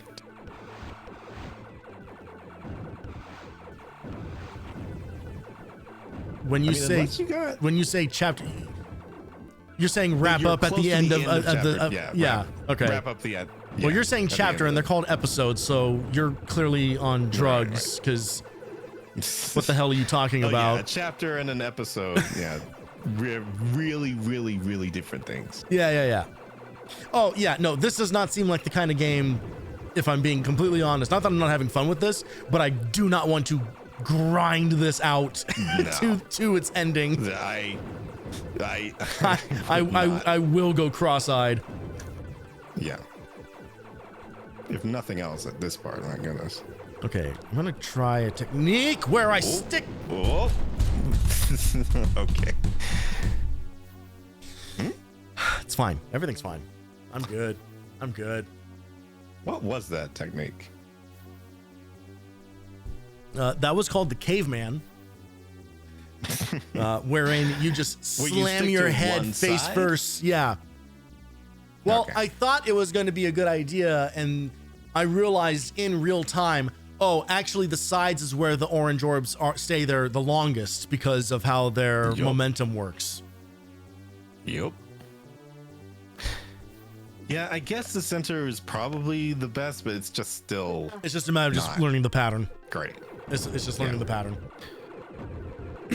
We're good. We're fine. This is very unfortunate for you. This is unfortunate for you because now I'm in the shit. Yeah. And it is a matter of pride, and especially now that we've agreed upon a place to end the stream tonight. That means that now I will persevere. Oh yeah. Look, if I didn't think you could do it, I would just leave early. I would just be like, all right, it's about time. You can start just playing licensed music over this section because it's gonna be muted anyway. It's practically gonna be nothing.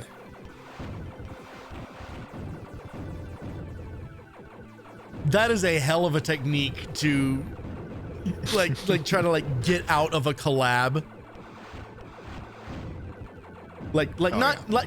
Not simply just leave the call and just go do anything, but actively sabotage. We're gonna damage this a bit too. Like cover up what's about to Yeah, happen. I'm going to get your channel flagged. Mm-hmm. Like you just hide your model and just start pull up meat spin on your PC Yep. and just send that video in your Just- character window. That's the end. All right. Staying in the middle. Staying in the middle. Ignoring every other ship. I'm going to stay like in the middle running too. into- Oh my fucking. Oh, wow.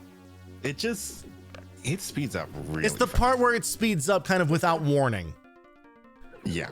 And it throws off like your entire positioning because there was like no threat there at all. Yeah.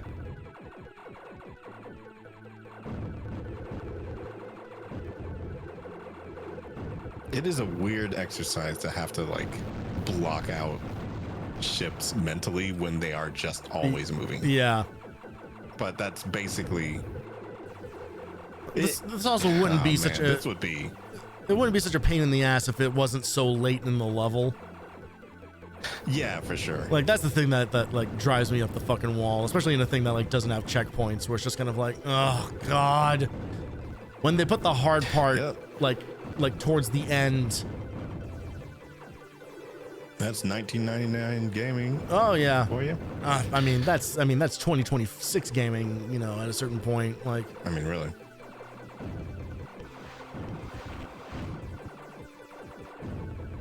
now we have like, you know, ironic games where that's the whole fucking point. Yeah, of course. Shit like getting over it and Streamer bait. climb games. up. Yeah, exactly. I was seeing that paddle one. It's Oh yeah. yeah, that's one. That's the game.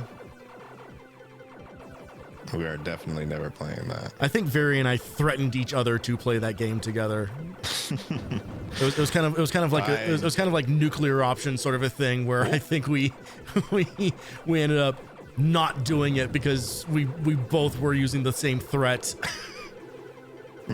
Yep. Yeah, no, I don't think so. Okay, I think this is the part where I get. Okay, I think it's the next pass. Yep, there it is. Yeah.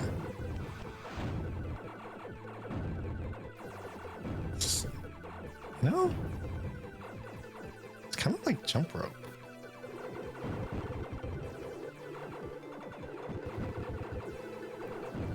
In a weird way.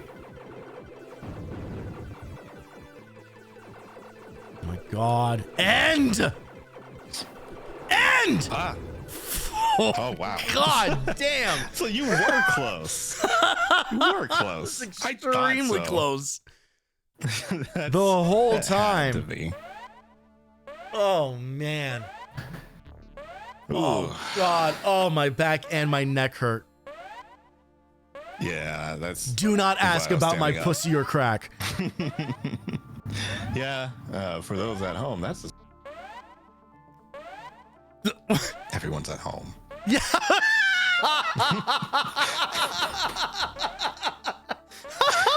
You're not listening to this out. Yeah, for those of you watching this It's at late. in a library. Everyone's at home. Warning, trajectory heading intercepts hydroponic lab surrounding Station Griffin. Oh no, our weed. The hydroponic laboratories are not as heavily guarded. The grow operation for Microsol. Residents report their lights flickering every 2 to 3 hours on the hour for some reason. Almost as if a lot of energy was being used somewhere else. The hydroponic laboratories are not as heavily guarded and may allow easy access into the station. 2 routes are available through the defenses. The first is on the outer rim of the station and will allow room for ships to attack. The second is, unfortunately, heavily guarded by automatic turrets. So you got another choice here. Got another choice: to continue or quit the game. I see you discovered the truth. I was going to use you as a scout for the fleet before I had your brain scanned for knowledge of the gravitium. Gravidium. Gravidium? Well, no matter. You have served your purpose. Our scientists have uncovered its secrets and installed new engines into our fleet ships. That was fast, giving them far more power to distribute to the weapon banks. The invasion will begin soon, and you will only have a few precious days before we execute you. Oh, that's nice. They're giving us a head start. Cool. If your ships are faster, why do I have days? You are being sent by tractor beam to the impound station at Griffin. You have parked illegally in a red zone.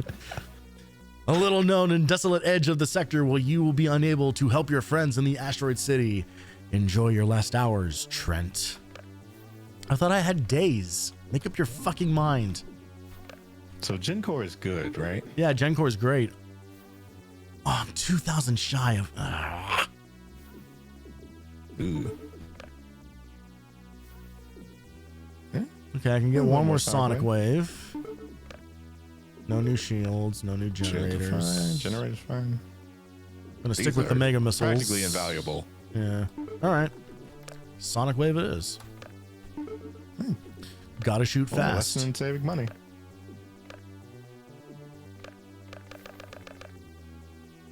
Oh yeah, I forgot about Reed.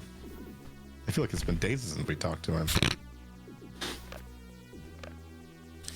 Botany A, Botany B. Turrets or no turrets? I kind of want no turrets. All right. I can see why. And if it's horrible, you can just pick the other one. Yeah. Yeah, let's make it so that I never get used to either option.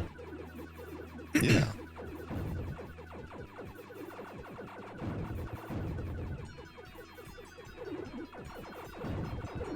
I mean, this seems pretty standard so far. Yeah. I'm finding myself overcorrecting though, because like I'm so like the last like 4 levels have been fucking white knuckle roller coaster rides. Yeah. It's not that the game is going significantly slower. It's just kind of like, oh, I'm no longer. My energy's in the wrong place for this. I mean, it still puts you on your toes because the other ones were like relatively normal speed too until they weren't. Yeah, I was gonna say, like, yeah, this thing could send me flying off at 5,000 miles per hour at the drop of a hat, I guess. Yeah.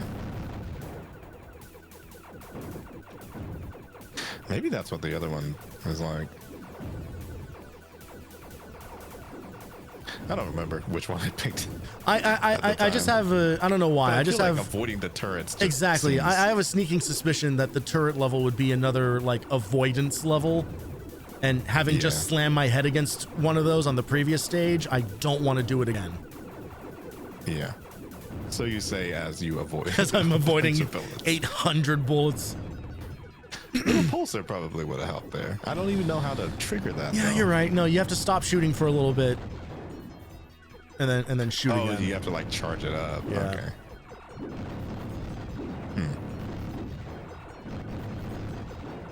Ooh. Oh yeah, it does. Or weird.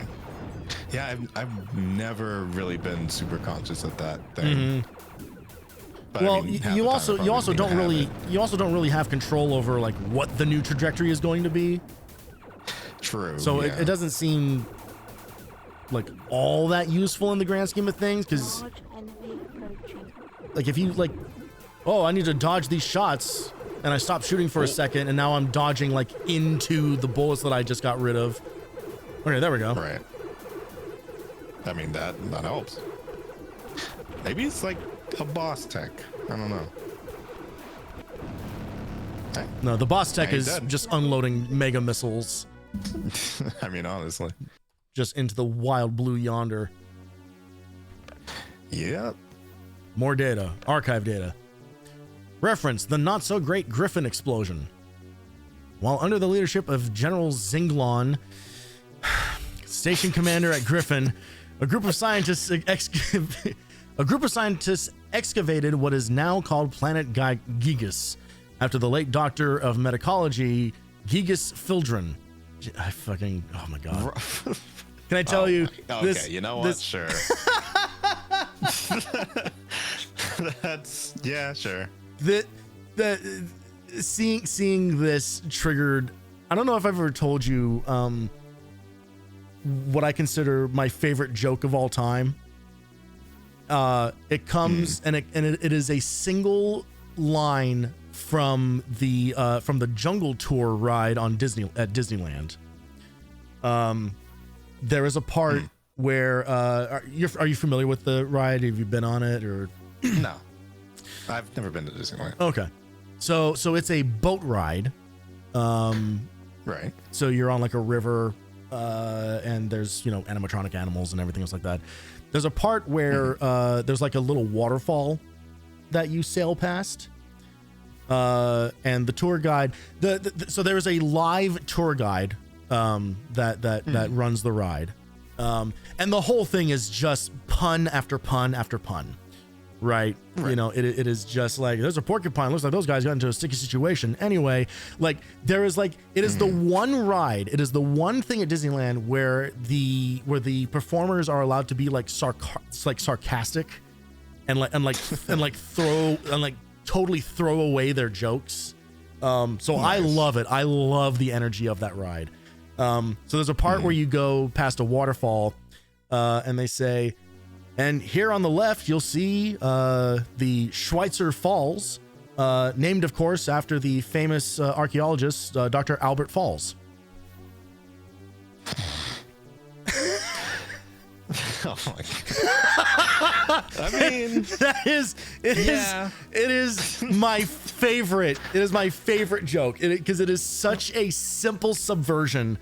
Yeah, and it is. And it is also on more than one, because certainly on the last time I went to Disneyland, which was now, I don't know, like 7 years ago or something. Right. I was the one person on the ride who laughed. Like it was like one of those moments it's a joke where directly for you. Exactly. it's you. It was a thing that felt like it was meant for me, and I was the only person allowed to get the joke. Yep. That is God. I feel like it's not as though I come up with those a lot. It's more like I feel like when I'm in public, half the time, if I do one of those, it's because I know the person isn't going to laugh, and it's just for me to smile at. Yeah. But when you get somebody who does laugh at it, it's just like, oh, that person. We're hanging out with that person again. We're figuring out that person. It happens so infrequently that it's just like, it doesn't matter if we're not coworkers the next day. You're staying in contact with me because you laughed at the dumbest thing possible that I said. You have earned my trust and respect. Yes. Yeah. And very happy to be working with people that I feel like that with. But it's like, it's pretty rare. It's extreme. It's very rare for sure. Yeah, there is nothing more mortifying for me than when I do what I think is very clearly a joke to a coworker, and they just do not have the energy to stare. Yeah, and it's just kind of like it's just nothing but pure fluoride coming right back to you. Like it's just like.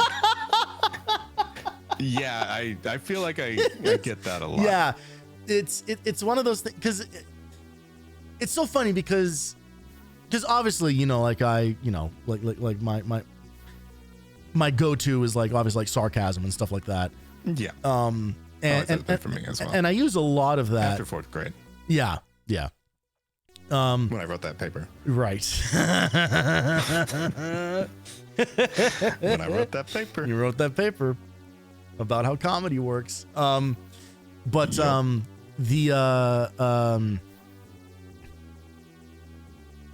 one of those things where I feel like and I don't know, maybe this is me having a bad read on the situation or whatever, but it feels like there are times when I will say something that seems very intentionally like over the top ridiculous kind of a thing, that there will be people who will just take it at pure face value. And it's just kind of like, okay, we can't work together anymore because this is because I can't. Obviously, I understand I have a responsibility to work with my coworkers and whatever needs to happen, right? But it basically like closes off a door for me. It's just kind of like, okay, I have now learned like in this moment that I have to turn this off. Like with these specific people now, Yeah. Like that's how it was. I test the waters. Yeah. A lot. Yeah. Oh, yeah. I will just see if there's somebody. Sometimes I try and just work on people. Like I try to wear them down. I'll start them with because again, I feel like I launch into this a million times per collab, but whenever somebody I genuinely have started just hitting people with trivia when they will ask me a small talk question. Okay. I will just ask them like the capital of Georgia. And I will just pick a thing at random. It's just like seeing if they're paying attention. If they walk right past and they don't say a word after I've asked them like a direct question with a real answer. Like, yeah, no, because I recognize that I am trying to signal to them that I do not care when they ask me that question, because I never will. I don't care how I'm doing. Stop asking me. Yeah. Like, yeah, it doesn't matter. Yeah. So I feel like I've tested out every permutation of like, no, like this doesn't, like, stop asking me that, except for stop asking me that. And I don't think I'm ever going to get there. I want to avoid getting there. Yeah, point blankly shutting down conversation. Yeah, exactly. Yeah. Like it at that point is not a joke, but I will just try and see if there's some angle that I can parry away that stuff until they recognize that I'm not trying to be mean to them. I just don't want to talk to them. Yeah. And so I will say something silly, increasingly silly each time, to signal to them that they should just stop doing this so that I stop having to do this. That's so funny. It's not going to be any different at this point. I can't. You and I are polar opposites on this. Like truly, because for me, if it is something where it's just like, I do not want to engage with this, I do not want to do this, I go hardcore, straight serious. Here is basic, sincere answer. Please make this conversation stop. Yeah, no, I can't do it anymore. Yeah. I used to be like that. Because for me, that is the fastest way to like get out of that and like make it stop. Well, it is. It's just kind of, for sure. Yeah. Like, I can't even make it interesting for myself, so I just don't even want to do it if I can't. If I'm going to do that test the waters things, it needs to be like in the context of like a larger conversation. It cannot be in like a passing by moment type of situation. It's just kind of like, no, because if you're passing me by asking me some arbitrary thing about like, oh, how was your weekend or whatever, the only physical context in which you're asking me that is when I am also passing you by trying to do something else. I am making coffee. I am toasting a bagel. I am picking which bag of old fruit snacks I want out of the snack kitchen. Like I am not in the headspace for conversation. So it is just kind of like I have to shut it down. Like yeah. I don't know. I goof off more in like actual product conversations and team meetings than I do like in my one-on-one interactions with people just like passively. Yeah, I guess that does make a lot more sense in general, but I think I will. You're boring. also, but you're also in an environment. I think it has to do with kind of like the work cultures that we are in. Well, yeah, for sure. Because you're in an environment where there's to talk to those people more. Exactly, and you're in an environment where there's way more opportunity for just kind of random encounters throughout the day. Kind of like everyone's just kind of like wandering around from place to place. Like that doesn't really happen where I'm at. You know, it's like everyone's just kind of like locked at their desk. And so when two people do encounter each other, like in the kitchen or whatever, it is kind of like, oh, a moment where we're both free kind of a thing, you know, like it is. So it ends up being, which some people then take as an invitation to have a conversation. It's just kind of like, no. Nope. You have misread the situation entirely. Oh gosh, the worst is I do think the worst is when you're in the break room with somebody that you don't want to be in the break room with, and you know that they're going to say something if you look at them, so you have to like position. I mean, oftentimes even when you don't. A bag. I started taking a bag and physically putting it in front of my over face your head to like no, just like on the table, setting it in front of them as a barrier, so they can be looking at that bag, not me. Like, oh my god, I cannot look at this person. You need to, or they're gonna talk to me. You need to escalate the type of object you are doing this with. I need you to. I want to buy a riot shield. Yeah, I need you exactly. Yeah, like, I need you to go like tri-corner poster board, like for a science fair project. I need you to bring in like a potted plant, like a really tall, just, like a big palm tree. Yeah. An entire partition, a lawn flamingo, like just things that keep taking up more vertical space. A giant lawn torch to just set in the ground in between. Look at that. It's on fire. It's not like literally anything else but just having to sit in there for a minimum of 35 minutes because we physically cannot clock in. Oh God, the 35 minutes. Oh man, is up. Oh, that's the word. I don't miss that at all. The time clock stuff is insane. Yeah, not fun.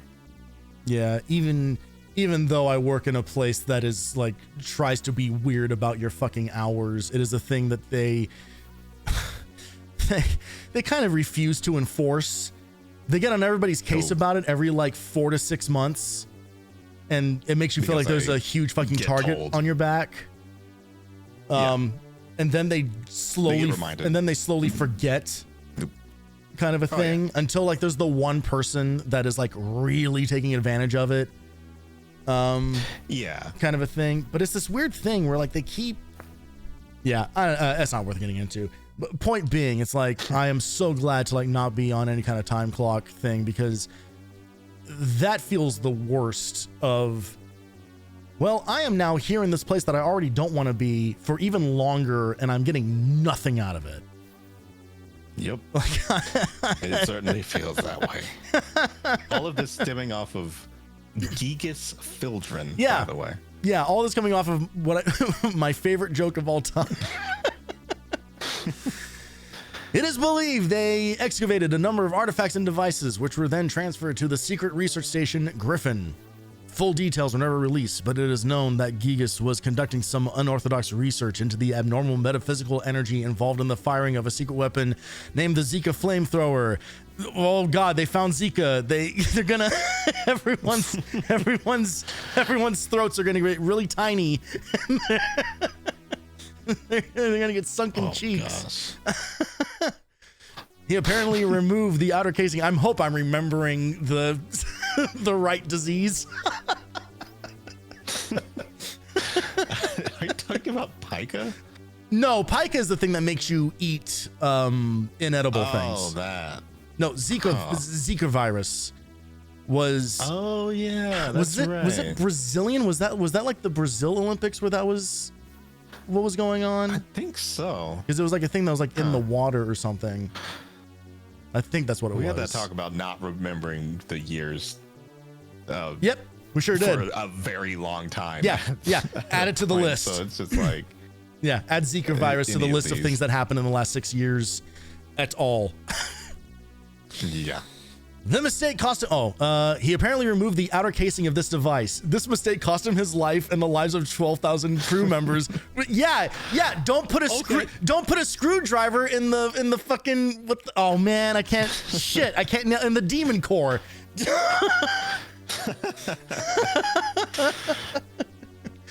Sections of that station are still missing since it was deemed too expensive and inefficient to repair the damaged sections, then build newer, better designed sections. These sentences are too long. Incidentally, General Zinglon is, God, every time I say it, is believed to have been demonstrating a new matter transporter at the time of the explosion, but never arrived at his destination. I wonder fucking why.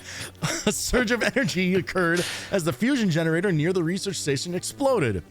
The transporter was linked to that generator since it required additional power to function than was available with the standard reactors. Is this fucking Star Trek? I don't need all the data on 74%, by the way. Oh, fuck off. At that same time, billions of people reported seeing an image remarkably like his on their vid screens. Billion. That's some good fucking Nielsen ratings right there. This in turn, man, it was this and the series finale of MASH. This in turn produced a fanatical faction of divine seekers frustrated with their attempts to convince people that circular shapes should be worshipped as gods. Okay, so everybody fell in love with fucking Ramiel from Evangelion. They called themselves the Cult of Zinglon and now work in secret to be Zinglon, master of all, back from whatever dimension his molecules were scattered to. They're called Scientologists. See Tunnel World, Zika Weapons Research Station. Did he turn into a Wikipedia article at the end? What the I think that's just a sources cited right there. That's the bibliography. Oh, good. Another cube to read. You know? Cool. Okay, this one. Okay, all right. Most of this is blank. This is a story one. Who do you think you are, you insignificant scum? Do you know what lies in store for you here? The entire Griffin fleet is mobilized and ready to attack. Only one pirate has ever made it past our defenses. We killed him 1 month later. That's not a good. That's really fucking slow.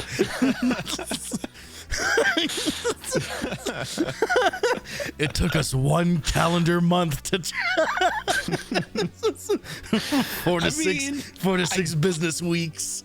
I guess they're trying to imply there's torture involved, but like it's not the That's way not to how put that it. reads. That's not how that reads. You could just say you tortured him. If you said we for 1 killed month. him over the course of a month, that is how you could express that Right. idea. But when you say we killed him 1 Right. month later, it sounds like we totally lost track of him, and then he just like we caught him at a grocery store.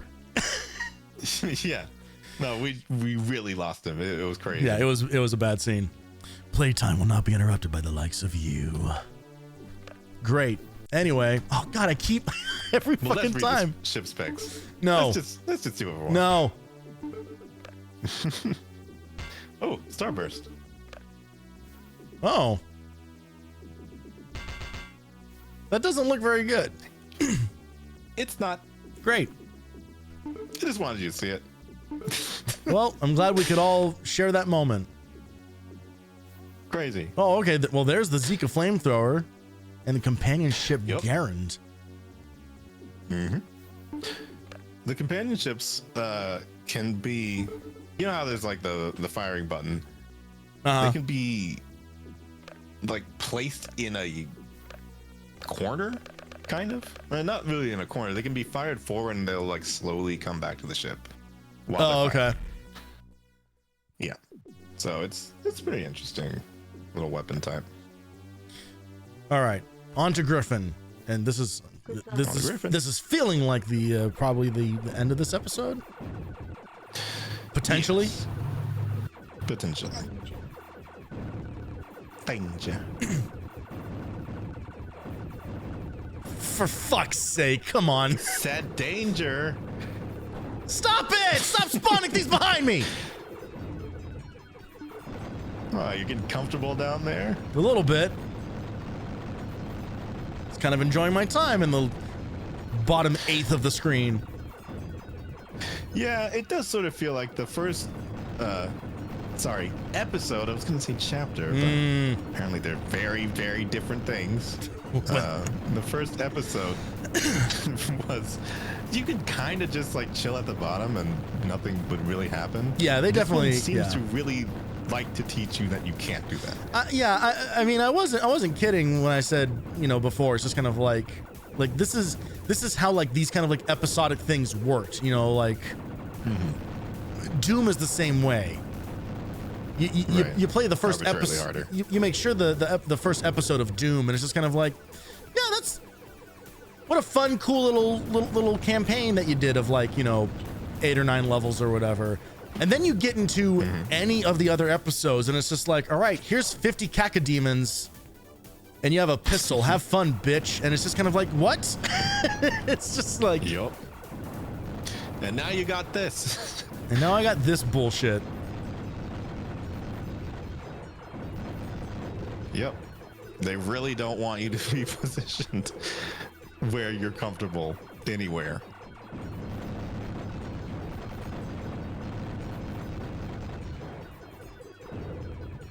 God damn. Yeah, I do think. Yeah, that's a lot. That was kind of long. But this is the fleet, though. I was gonna say we kind of been just flying over this one Star Destroyer this whole time. Yeah, thing's huge. It's like a Spaceballs gag.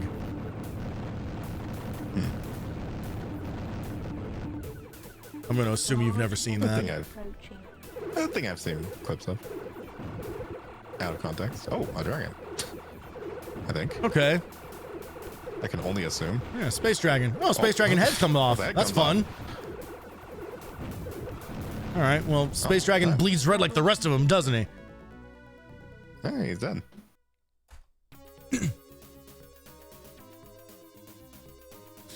First half of the sector wants you dead only because of what you know. Then you seek help only to be suckered into a scheme by them to wipe out the other half of the sector. Third, you learn their plans, you're sent to prison. Now that you've blasted your way to freedom, just how free are you? Are you able to eat crackers? There is an invasion at hand, and it looks like you're the only one who can stop it. Otherwise, there won't be any place left to hide. And now for 8 more screens of jokes. Oh, nope, okay. No. Total score, secret hint, 232. Impossible. Impossible. Type a capital G.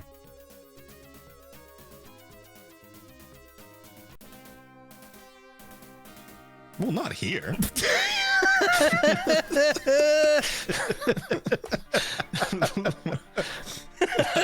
that your name? I mean, that one seemed pretty simple. Well, that's chapter 2. Episode 2. 3.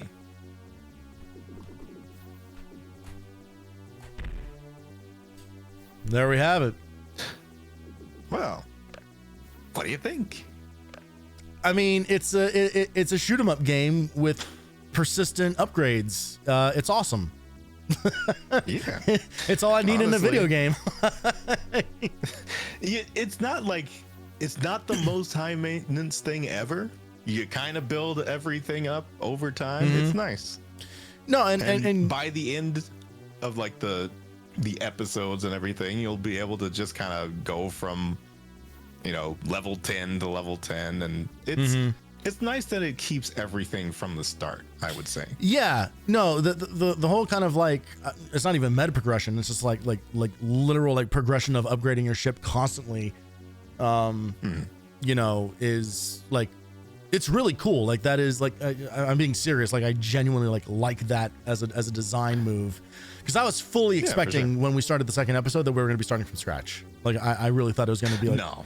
all right, you always go back to one, you know, like every time you start again, and they're kind of like, you know, sectioned off upgrades or whatever. But the fact that you just keep getting stronger and stronger and stronger, you know, like it's like that is RPG rules, that is idle game rules. Like it's like make the numbers go up, make the numbers go up. That's all I care about.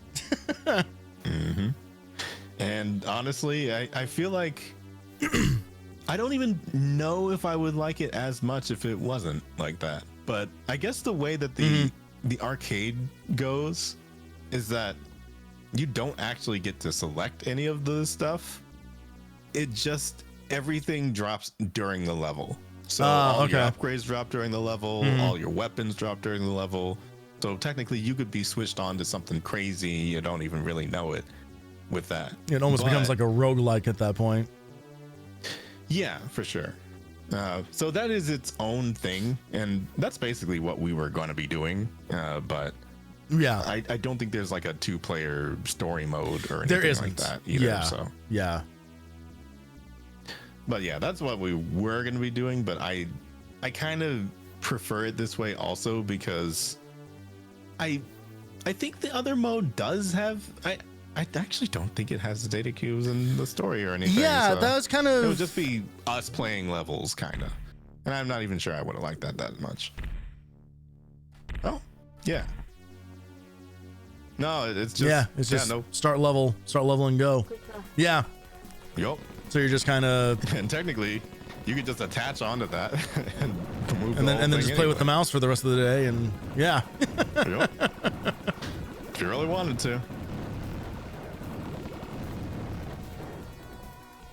Yeah, so honestly, it almost kind of worked out that we couldn't do it. I mean, because now we get to see like the actual, you know, how like everything the game has to offer. Yeah. What does he even say in the instructions? Good luck. We can find out. I can't imagine. Oh. Right. Okay, it just explains like what just all a bunch of instructions. Yeah. Hey, guess what? Crazy. What's written on the tin? Wild. Okay, what does it actually say about the? Okay.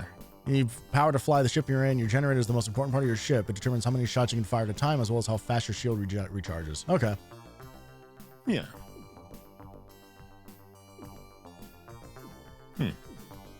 Oh, there you go. Neat. So before we get all the way out of this, there is something important to show everyone, which requires us to relaunch this thing. Mm-hmm. This game is available on GOG, by the way, is how we're playing it. It might be free. We couldn't really remember. I think it might have been 5, 3. I don't know. Yeah. Whatever it is, whatever's on here, it is cheap. I guess we can find out right now, couldn't we? Yeah, true.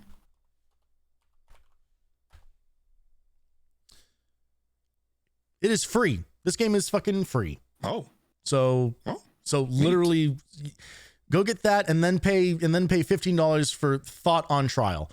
Or don't. I think that's what I'm gonna do. Not that. Where did it go? All right, sort by. I had it searched up. There we go. Yes, there is indeed there are many other modes to this, but I think we'll get to that after we end up on episode 5. Whenever that happens. Yeah, if we end up playing through this whole thing. Oh, we will. But for now, all you need to know is that you can change the music to this. Gosh. It's awful. Yeah. I don't know if I can set it to the other Essentially, modes. it's just changing the sound fonts. Yeah. There's not much difference, but But you want to leave it on FM sound so that you can activate the jukebox, which looks a little something like this. it is awesome. It is this crazy ass visualizer. For no reason other than to be cool. That is running at like 120 frames per second, by the way. Like it is. Yeah. No, there's it's insane. there's something fascinating about like looking at old games like this. Even though 1999 isn't really old in the grand scheme of like PC gaming. Yeah. But when you look at the kind of like you know, like look at what the game is and how it looks and everything, it's just kind of like, okay, this is of an era. And you tend to think of those things as being kind of like, well, yeah, every game probably ran at like 15 frames per second, and you know, it's kind of, you know, probably doesn't perform very well or whatever. And that's patently untrue, like across the board. You know, Yeah. like even the NES is a 60 frame per second console. Original Super Mario Brothers runs at 60 fucking frames per second. You know, like there Crazy are to think. there are so many examples of things like and I consider a lot of like these kind of like tech demo things, you know, like on old like DOS games and stuff to be of that same caliber. I'm just kind of like, Yeah. seeing this run at this speed back in the day, I think would have broken my brain. Oh yeah, absolutely. Like I don't think I could have possibly. I think seeing the screensaver run at 120 would have broken my brain. Oh yeah, 'Cause it was just always crawling. We had like one of the. I mean, at the time, it wasn't the worst. It was just what we had. yeah. But you look back on it. I mean, having 256 megabytes was like really big for us. You know? Oh, yeah. And now you chew through that in seconds. Yeah, everything is a resource hog, and Yeah. you have to do all sorts of like weird black magic to get, you know, like some things running. You have to go into your fucking like NVIDIA control panel to get VSync to work depending on what your monitor type is. You know, like there's so many, there's so many weird things that just like actively get in the way of like the fun. You know, I talk about this a lot when moving from like the PS2 generation to the PS3, and like PS2 and GameCube and original Xbox, like most games run at 60 FPS. You know, like damn near. I would say a good like 75% of those libraries like run like at really, really impressive and consistent frame rates. And then the second we get into the 360 and the PS3, it's just kind of like good luck hitting 30 on some of these. You know, like there was just like this immediate turn into just kind of like, nope, now we want realism. And it's like the realism gets in the way of the game feeling good. Yep. Honestly, it was one of those reasons why I felt like I was kind of lucky sticking with a lot of the JRPGs that I did. But most notably to me, one of the reasons why I didn't like Final Fantasy 13-2 was it was just way slower than 13. It's like, this just doesn't run well on here. And it's like, huh? Like, what happened between these two? This is a shorter game, but you also have to pay DLC for episodes to follow some of the characters. Ridiculous, mandatory DLC, practically. That's always fun. Anyway. Yeah, it was around that era where that started to happen for Final Fantasy games. Not the greatest, but at the very least, they kept it cosmetic for the third one, the third Final Fantasy 13. So great. At least they're not selling episodes anymore. Yeah. I can't speak to the performance of Final Fantasy 13-2 despite owning 2 copies of it by accident. So I was just talking to somebody at work who had the exact same thing happen. Oh, really? I think it's genuinely like a racket that somebody's running. Like, I don't even know if it was the same seller, but maybe everybody just thinks like, it's Final Fantasy 13. Yeah, who cares? The discs look basically identical. Yeah. I think that has more to do with it. I think it's just people making genuine mistakes because the discs are. If you glance at at disc for part 1 or part 2 for half a second, you will not spot the difference, like guaranteed. I mean, I believe it, but like, you're the third person I've heard of this from. Yeah, so third. So it is either a bunch of people making innocent mistakes because it is a simple mistake to make, or there is a massive conspiracy of secondhand sellers trying to offload their copies of a game no one wanted in the first place. And you just happen to know a lot of victims of it, and you're the only one who can connect the dots. I just think that my personal bias against 13.2 could convince me that it is responsible for everything wrong in the world. Like, it's a time travel game. There could be some kind of thing where it's just like somebody traveled back in time and made sure they made a 2, and that was when the timeline went wrong. 13.2 I'm pretty sure is its own butterfly effect. I think it is. It's like, I mean, granted, if this really was the bad ending, I don't think they would have gone on to make some of the better games that they did afterwards. True. They at least learned some lessons from that. I at least hope. I don't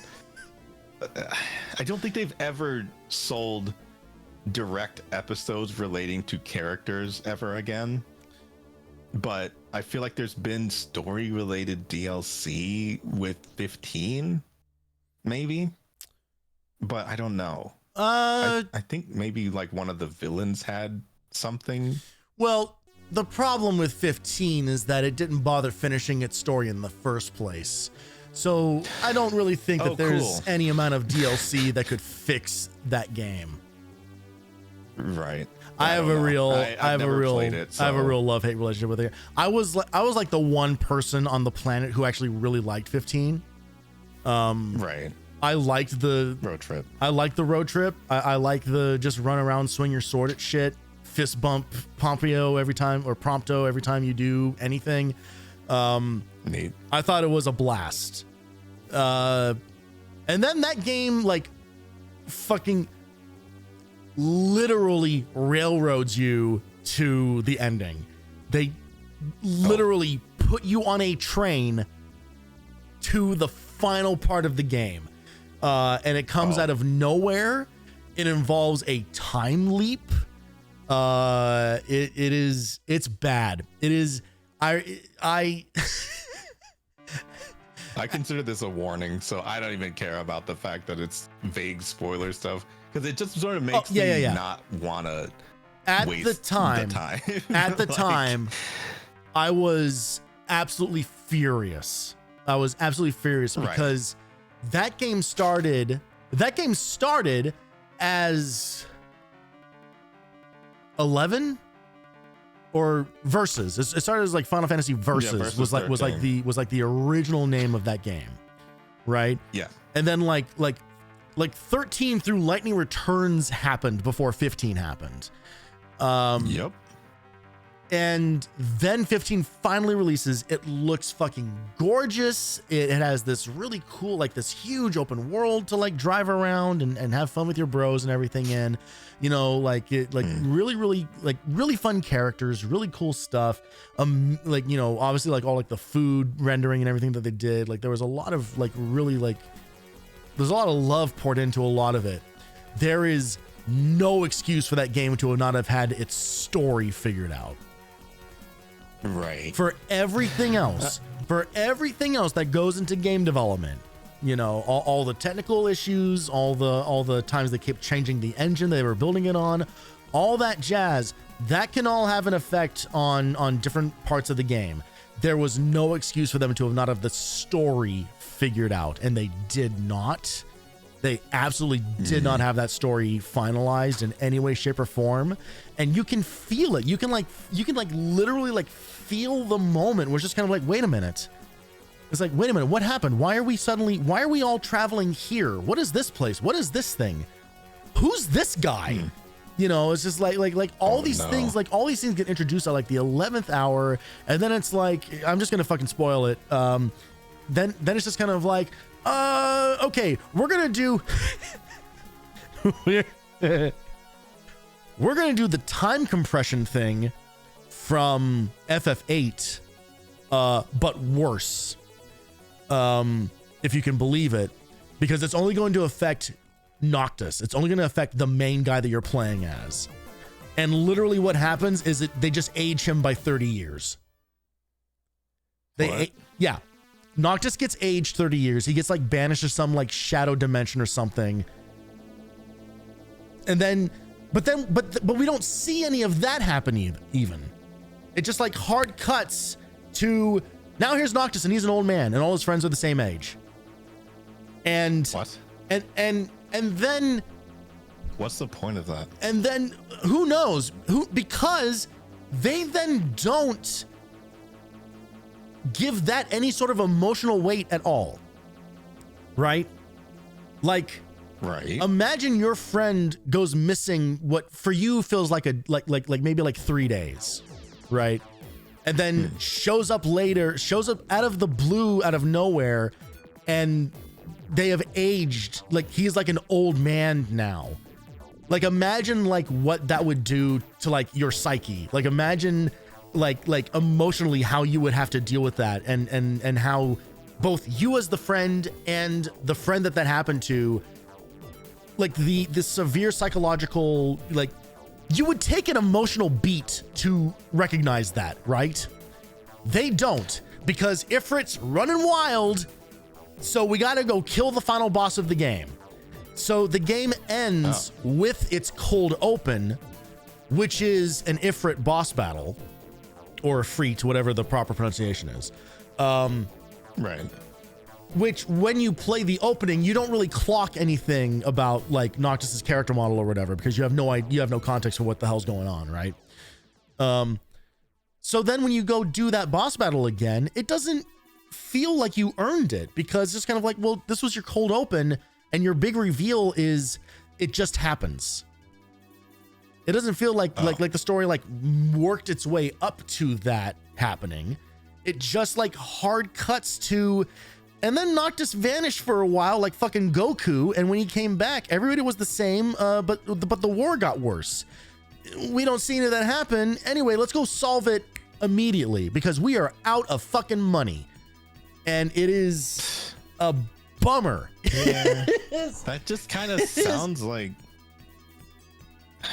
it's a huge bummer. It's really difficult to come back from poor endings like that. Yeah. Because it and here's the becomes thing. all you remember. If it doesn't build to anything at all, then it's like, well, what did we do all that for? And I have not played this game since it came out.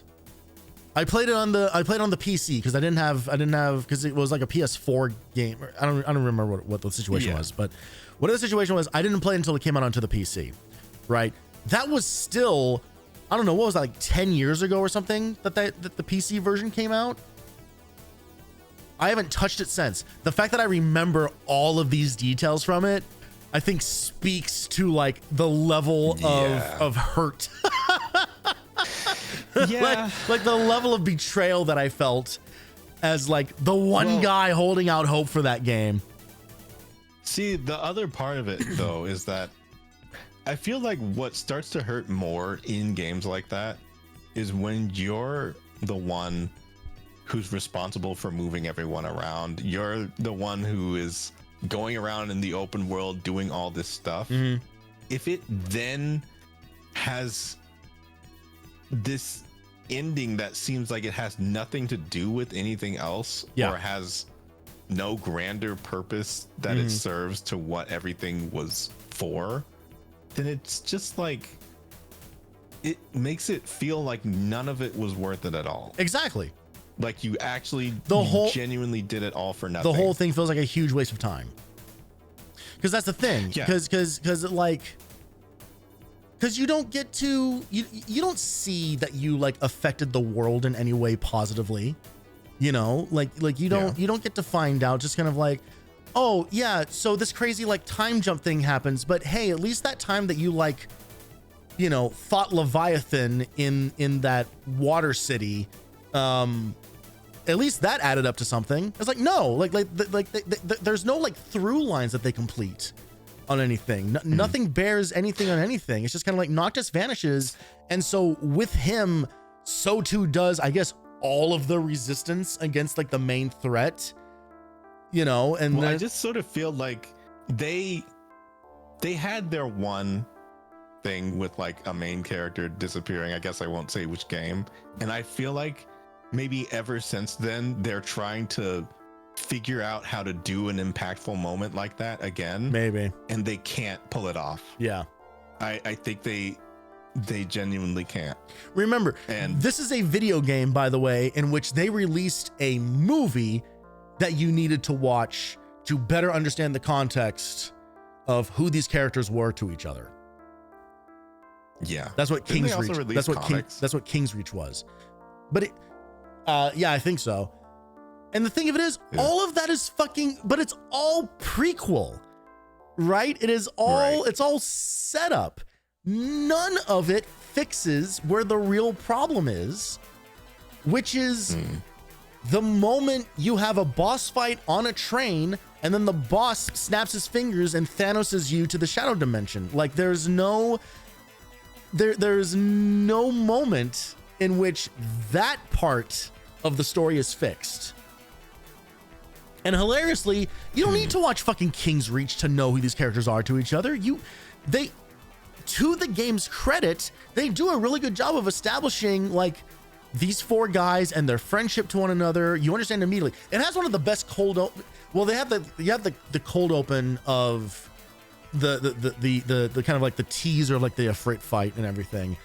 The true cold open of the game. Yeah, the true cold open of the game is them pushing the car together. And then you kind of realize in real time, oh shit, I have control over this, you know, and that immediately sets like the perfect tone for like this road trip adventure thing. It's just kind of like, yeah, let's fucking go. This is going to be a blast. And it is. And then as soon as they decide, you can go, but like, where are you going? Yeah. If it's nowhere, then it doesn't matter. Exactly. And it's like as soon, and then it's like that for like 30 hours. And then as soon as they decide, it's just kind of like, okay, you know what? We got to actually tell the story that we meant to tell. Shit. Okay, here we go. And the whole thing wraps up in like an hour and a half. Like it's... Well, it just seems like something that they had as a concept, and they felt like they nailed it when they had the concept. Yes. And then that was it. They didn't then go have the meeting of like, okay, well, how do we flesh this out? Right. And, very form before function. Or if they did, then it's something that just got thrown out completely. Maybe with their million switches between names and I mean, that's the thing, like platforms, and it really without knowing like any other like developer insight or whatever, it really does feel like this is the moment where everyone just got tired and gave up. It's like at some point somebody said, guys, we just got to release this fucking video game. Like we have to stop doing this. And everybody's just kind of like, yeah, okay. You know, like that is what it feels like, because I don't understand how that game's script gets out the door in the condition that it did with the amount of by working on it for like 13 fucking years. Like I don't know how that happens. It's almost embarrassing in a way, but also like it's more than anything, it's sad because it's like they couldn't realize what they were trying to do. But also, I feel like some of these projects kind of started out as a part of each other as well. And then they ended up getting split off into teams. Because, I mean, originally, like the whole 13 thing was so weird to try and track, because that ended up as 13. That's just 13, right? Versus 13, and also Agito, the other one, with like the school, and what was that actually? I don't remember this. There was a third one. What did it end up being called? Danganronpa. Let's see. It was one with a bunch of people that had like cards, and it was at a school. It was so weird, but it was part of that Final Fantasy 13 thing as well. It was the third game that ended up coming out of that. Okay. Maybe. The only thing that leaps to mind is Phantom Dust, and that's only because you said it involved people with cards, and I think there are cards in that game. Wait a minute. Type 0. That's what it's called. Oh, okay. Yeah. Yeah. Which was Agito another, it was was still another Final Fantasy. Was Yeah. a working title. Yeah. Type 0 was a PSP game, I think. Yeah. Type 0 was the like, and I think Agito was some sort of like companion game thing that was like a prequel to Type 0. Okay. It's all like weird stuff that was around the same time. Mm-hmm. And it's like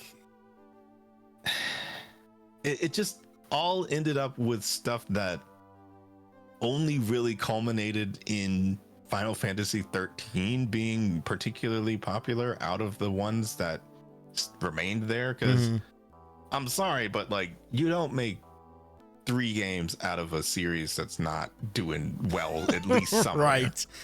Like, yeah, it might not have been as well received to the loud minority of English players that were like, hey, this JRPG is on rails.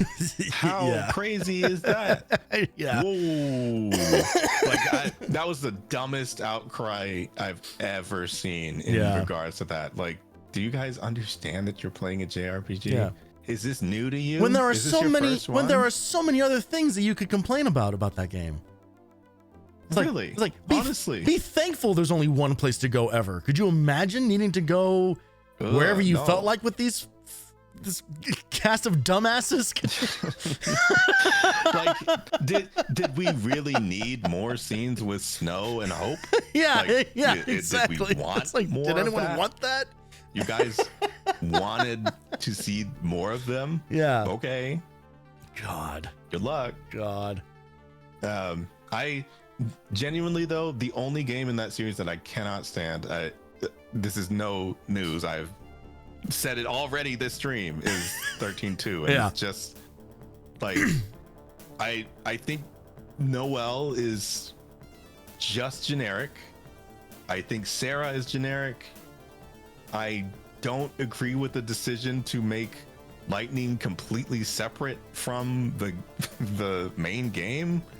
The time travel stuff was not fully realized. The villain motivation did not seem very, it's just like every part of that could have been explained exactly by just skipping all the way to how it's explained in Lightning Returns. Like, it's all like past tense stuff happening in present. I see. And it's like, it doesn't need any further, it's just like weird exposition stuff. It's not important at all to the overall story, because everything that happens in 13.3 is actually consequential, and nothing that happens in 13.2 is consequential at all. None of it ends up mattering whatsoever. So it's like, why are we even here? Well, especially when the stakes of Lightning Returns are, it's time to go kill God. Like, right? Yeah, Final Fantasy's never done that before. Yeah. Only the thing they always get in the news for. Definitely remember those stories. So yeah, more like, again, at that point, really, Because I'm pretty sure you do it in the first one as well. But no, it's all this stuff where even with that being the more successful out of the bundle of games, I just can't figure out why I would want to play 15 unless I just really wanted to like run around and just do anything, literally. Like, Yeah. It doesn't seem like if the story is as inconsequential as you described, then I'm not playing that game. Yeah, I made the right choice not playing it. yeah. Again, I do like the moment to moment gameplay of it, you know, but at the end of the day, like you do play a Final Fantasy game like for the story, you know, that is kind of as is the case with kind of like any RPG, you know, it's not it's kind of not a genre of game where you can kind of like separate the story from the rest of the experience. It is kind of like baked in with it because it all needs to be leading up to something. Oh, not there. And I as much as I enjoyed the gameplay, I don't think it is also like this killer app thing that you should really fucking play to really appreciate it. It's like, I mean, you can kind of get that gameplay in 16. I was just about to say that. It's like you can kind of play 16 and get some of that. 16 is still you doing get Lightning Returns and get it better. I think that is a better analog for it, you know. Because like Kingdom Hearts to get it better. maybe okay not. Well, now we've gone too far. I will not allow for Kingdom Hearts positivity on this channel. It's not gonna happen.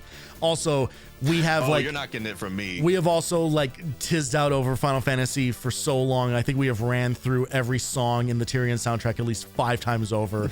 We have to stop. We have to stop. This is why I was here. So we could do this part. Yeah, exactly. Where everyone gets to hear the music and look at this. Yep. While we talk about anything else. Talk about anything else. All right. This is why. Well, and now that we've done that, it's going to go away. That is going to do it for Tyrian 2000. Say goodbye to everyone's favorite visualizer.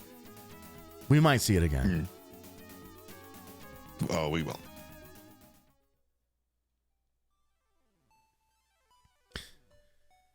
I'm also going to turn it off for Voleno so that he is not infinitely distracted by it either. As I try to do an outro. Hey, told you it'd be 4 hours. Yeah, we nailed it. Just about. Anyway, Tyrian 2000 is a cool game. I dig it. I'm into it. The story, you can't hear it. There is fucking Final Fantasy music playing right now. That's what are the chances? What are the chances? That's insane. How did they know? No, yeah, it's funny. Like even with the story being kind of ridiculous and everything, it is still cool that there is like some kind of through line on everything. Again, like in a genre where typically they just don't care to do that. I like that all the levels are kind of like short. They're all pretty like bite-sized. Yeah, for you know, sure. with like Except just enough challenge going on where you don't feel it's just kind of like, oh, well, that wasn't very much. You know, it's like no, it's like they're short but they're intense. You know. Yeah, for sure. Like it's almost as if like. I think a modern version of this would have directly been more roguelike-ish or whatever. But I'm kind of glad that it wasn't, and it's just like direct level designs and everything. Because I don't think that really would have done it justice. Now, I mean, I know that there are ship games that are like that, and I'm kind of curious about them, but the way that this kind of builds up, I feel like is certainly unique to it, and it doesn't. It lends itself to having a story. It could definitely stand to be a better one, but you know, it's like. Well, yeah, It's about as good as it needs to be. If they didn't flip their keyboard upside down and slam it against their desk 3 times every time they needed to name a character, like there could be something really special here. See, I still love it, obviously, because it's like it takes you out of it in the way that you know that they're still just being silly, but also they're taking it seriously enough to be like, oh, we're gonna try and shock you with a random image of of a decapitated, like it. Okay, all right, serious stakes here, and then immediately hard cut to ale, Ziglan's ale. Catch the beer in this bonus stage with polka music after we just jump scared you with a gore shot. Like, truly, it is everything about the late 90s encapsulated into a single video game. Absolutely. And I personally enjoyed hearing about the tragic tale of Zingwan's teleportation leading to his worship. Yeah, after the longer you were reading that, the more I just kept thinking, like, English is the worst language ever. Like, can you imagine how that sounds? Like, any of that sounded to somebody trying to learn English, it's just like, oh my gosh. I would not use any video game, I think, as a starting position for someone to start learning the English language. There's maybe there's maybe no collection of worse writing available than in all video game history. Like, truly like the worst place you could try starting. Oh, absolutely. No, but at the same time, not even a single thing that I have said about it has been a negative, because it's just the good with the bad. This is the game. Totally. 1999 encapsulated in some strange way, but it all works to me. No, and the vibe of this game is like 100% like exactly the kind of game that like I would defend in the same way, you know, about like a game from like my childhood, of just kind of like, this game is like stupid in a lot of ways, and I recognize that, but like you can't deny like the part where it's like it's fun. It is fun, and it is goofy in a way that like resonates, you know, like with me specifically. And it is just kind of, you know, it's one of those things where like saying like it's a product of its time is not actually necessarily like a negative, you know. It's just kind of like, no, it's like it's a product. Like, sometimes being a product of its time is a good thing, because there's no other time when this thing could have existed, you know, and you wouldn't have gotten like this kind of like tone and this kind of gameplay and everything, you know. Like there are that saying definitely like swings both ways for sure. Yeah. Like, presumably Gigas Fildren does. Probably. Well, he used to, until he, for some reason, opened the casing on a flamethrower device, which genius move. He sure did. Just yeah. And then apparently billions of people saw his ghost on TV or something. Yeah. I could see in real time that you would have to do double takes while reading something. And I don't think I've ever seen you do that. And it's like, yeah, no, this is, that's what I read. Yeah. It's very rare for me to get surprised mid-sentence that many times in a row, but I think it happens on every single one of those data logs. So congratulations to. I told you there was something special. Yeah. It wasn't like Jill of the Jungle, where I could like read the joke ahead of time as I was getting to it. Like, this is more like beating you over the head with like very weird specifics and proper nouns. It's just kind of like, what the fuck did I just read? I need to go back and. It's the jargonese in this game is like unmatched. Yeah, it's some real techno babble bullshit for sure. Oh yeah. Well, as far as babbling goes, I have had enough. I I'm thoroughly You've ascended the tower. thoroughly exhausted. Yes. I have found my way. Babylon. I have found my way to my own hydroponic lab, where the lights are going off now for the rest of the night.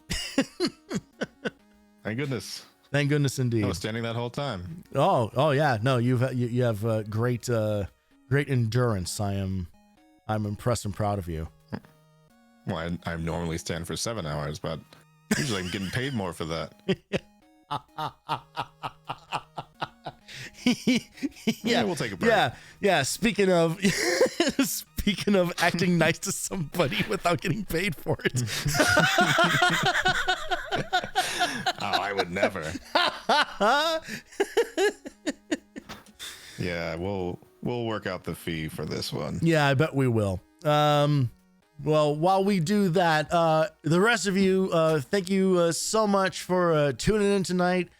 Whether you were lurking or whatever, thank you as always for watching. There's the possibility, I think a fairly good possibility that we will see more of this game in the nearest What are you talking future. I don't know. Maybe we do another one of these fucking streams. Is that that so crazy? Well, no, we're just gonna take a break and we're gonna do the rest of the episodes right now.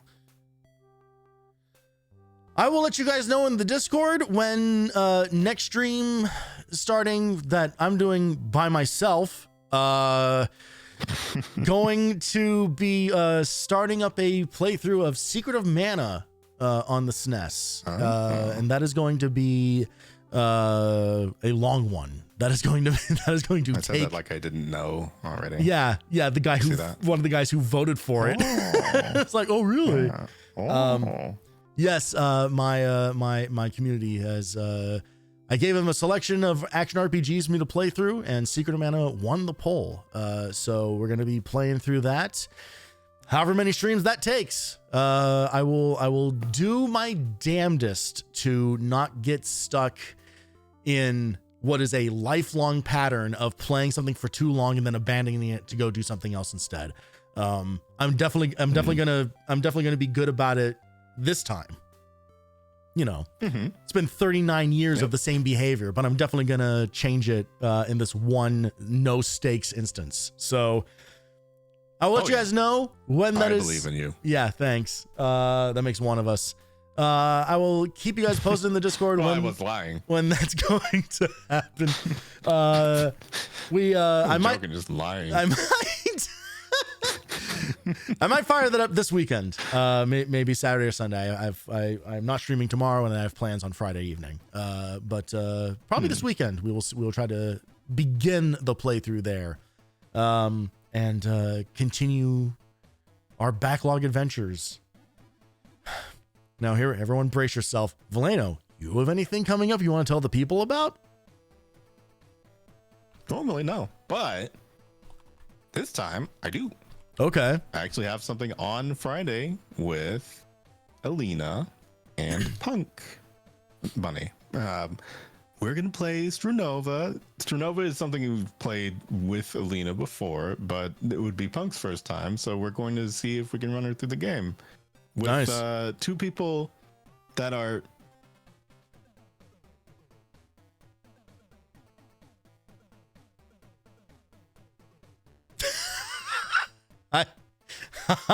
I think Voleno died. What just?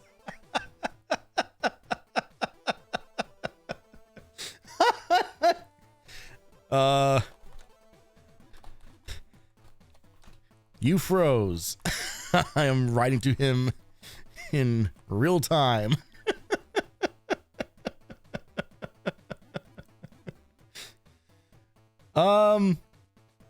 Well, I have posted the shout out to Voleno's channel, so you can go check him out there. Yep. All right. The call died.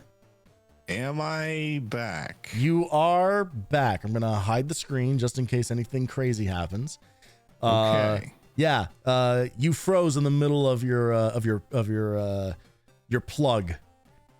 Well, now I don't want to answer. Well, now I don't want to answer.